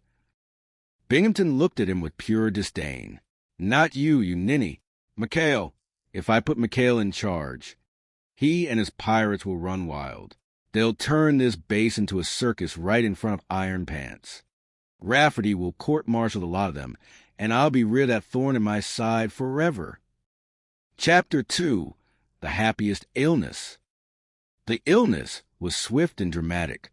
Within minutes, Binghamton was horizontal, groaning with a theatricality that would have earned him a Tony Award. I'm a very sick man, McHale. Binghamton moaned as Commander Quentin McHale and Ensign Charles Parker entered the infirmary. McHale, a rugged, easy-going man who treated the Navy more like a social club than a military branch, looked skeptical. Gee, Captain, you look like you've been sucking on a lemon. Tests, McHale. Taking lots of tests. Binghamton cried, clutching his stomach. I have to appoint an acting base commander. I'm appointing you. Parker's eyes widened. Skipper? The base commander? Oh, boy. Does that mean I'm the executive officer? Yes, Parker. You're the acting exec. Binghamton hissed. Now get out. Go to my office. Take command. Out! As soon as they left, Binghamton sprang up from bed, his agony replaced by a wicked cackle. This is going to be one of the happiest illnesses of my life. Carpenter! Now, let's see how long it takes for McHale to turn the base into an orgy of hula girls and gambling. He didn't have to wait long. Within an hour, the headquarters of Taratupa underwent a transformation. McHale, ever the man of the people, had already approved a shindig for the boys. Skip, the boys want to throw a little action. Goober, one of McHale's more enterprising crewmen, suggested. Full speed ahead, Goober, McHale shouted into the phone, while simultaneously trying to explain to a nurse why the garter belts were being delivered by a torpedo man. The base was soon a whirlwind of activity. Sinks remained clogged, but a hula troop had been imported. Supplies were being bartered for moonshine. Ensign Parker was attempting to run the office with a blindfold on, a self-imposed training exercise for blind naval efficiency. And the air raid shelter had been converted into a temporary dressing room for the hula girls. Chapter 3, Iron Pants Arrives. Admiral Iron Pants Rafferty did not land so much as he assaulted the island. He stepped off his plane with jaws set like granite and eyes that looked for reasons to shout. "Where's Binghamton?" he roared. "Hospital, sir," Parker stammered, his uniform slightly disheveled. "Acting Base Commander McHale at your service, sir." Rafferty looked at McHale, then at the base. Music was thumping in the distance. The smell of roasting pig wafted through the air. "McHale, I heard Binghamton was ill, but I didn't realize the entire base had surrendered to a state of total anarchy." "Just morale building, sir," McHale said with a charming grin. Meanwhile, Binghamton, unable to resist seeing the carnage, had snuck out of the hospital in a seaman's uniform to spy. He watched with glee as Rafferty marched toward the laundry shack, the site of the hula party. "Sir," Binghamton shouted, forgetting his disguise. "The air raid shelter. You won't believe what's in there. Hula girls. Orgy. Disgrace." Rafferty turned, squinting at the seaman. "Binghamton, why are you in a seaman's uniform? And why are you screaming about hula girls?" "He's delirious, sir," McHale interjected, grabbing Binghamton by the arm. "Combat fatigue. He thinks he sees girls everywhere. Poor man." "I am not delirious," Binghamton shrieked. "Look in the closet. Look in the laundry." Rafferty opened the closet. Out fell a nurse in a swimsuit who had been hiding from inspection. "Explain this, Captain," Rafferty said, his voice dropping to a dangerous level. She's a hallucination," Binghamton cried. The inspection ended with Binghamton being forcibly returned to the hospital for a long rest and a psychiatric evaluation, while McHale was praised for his steady hand during a difficult transition. Chapter 4, The Sultan and the Chicken. No sooner had the Rafferty storm passed than a new one appeared on the horizon. The Sultan of Marami was arriving with his 3 daughters. The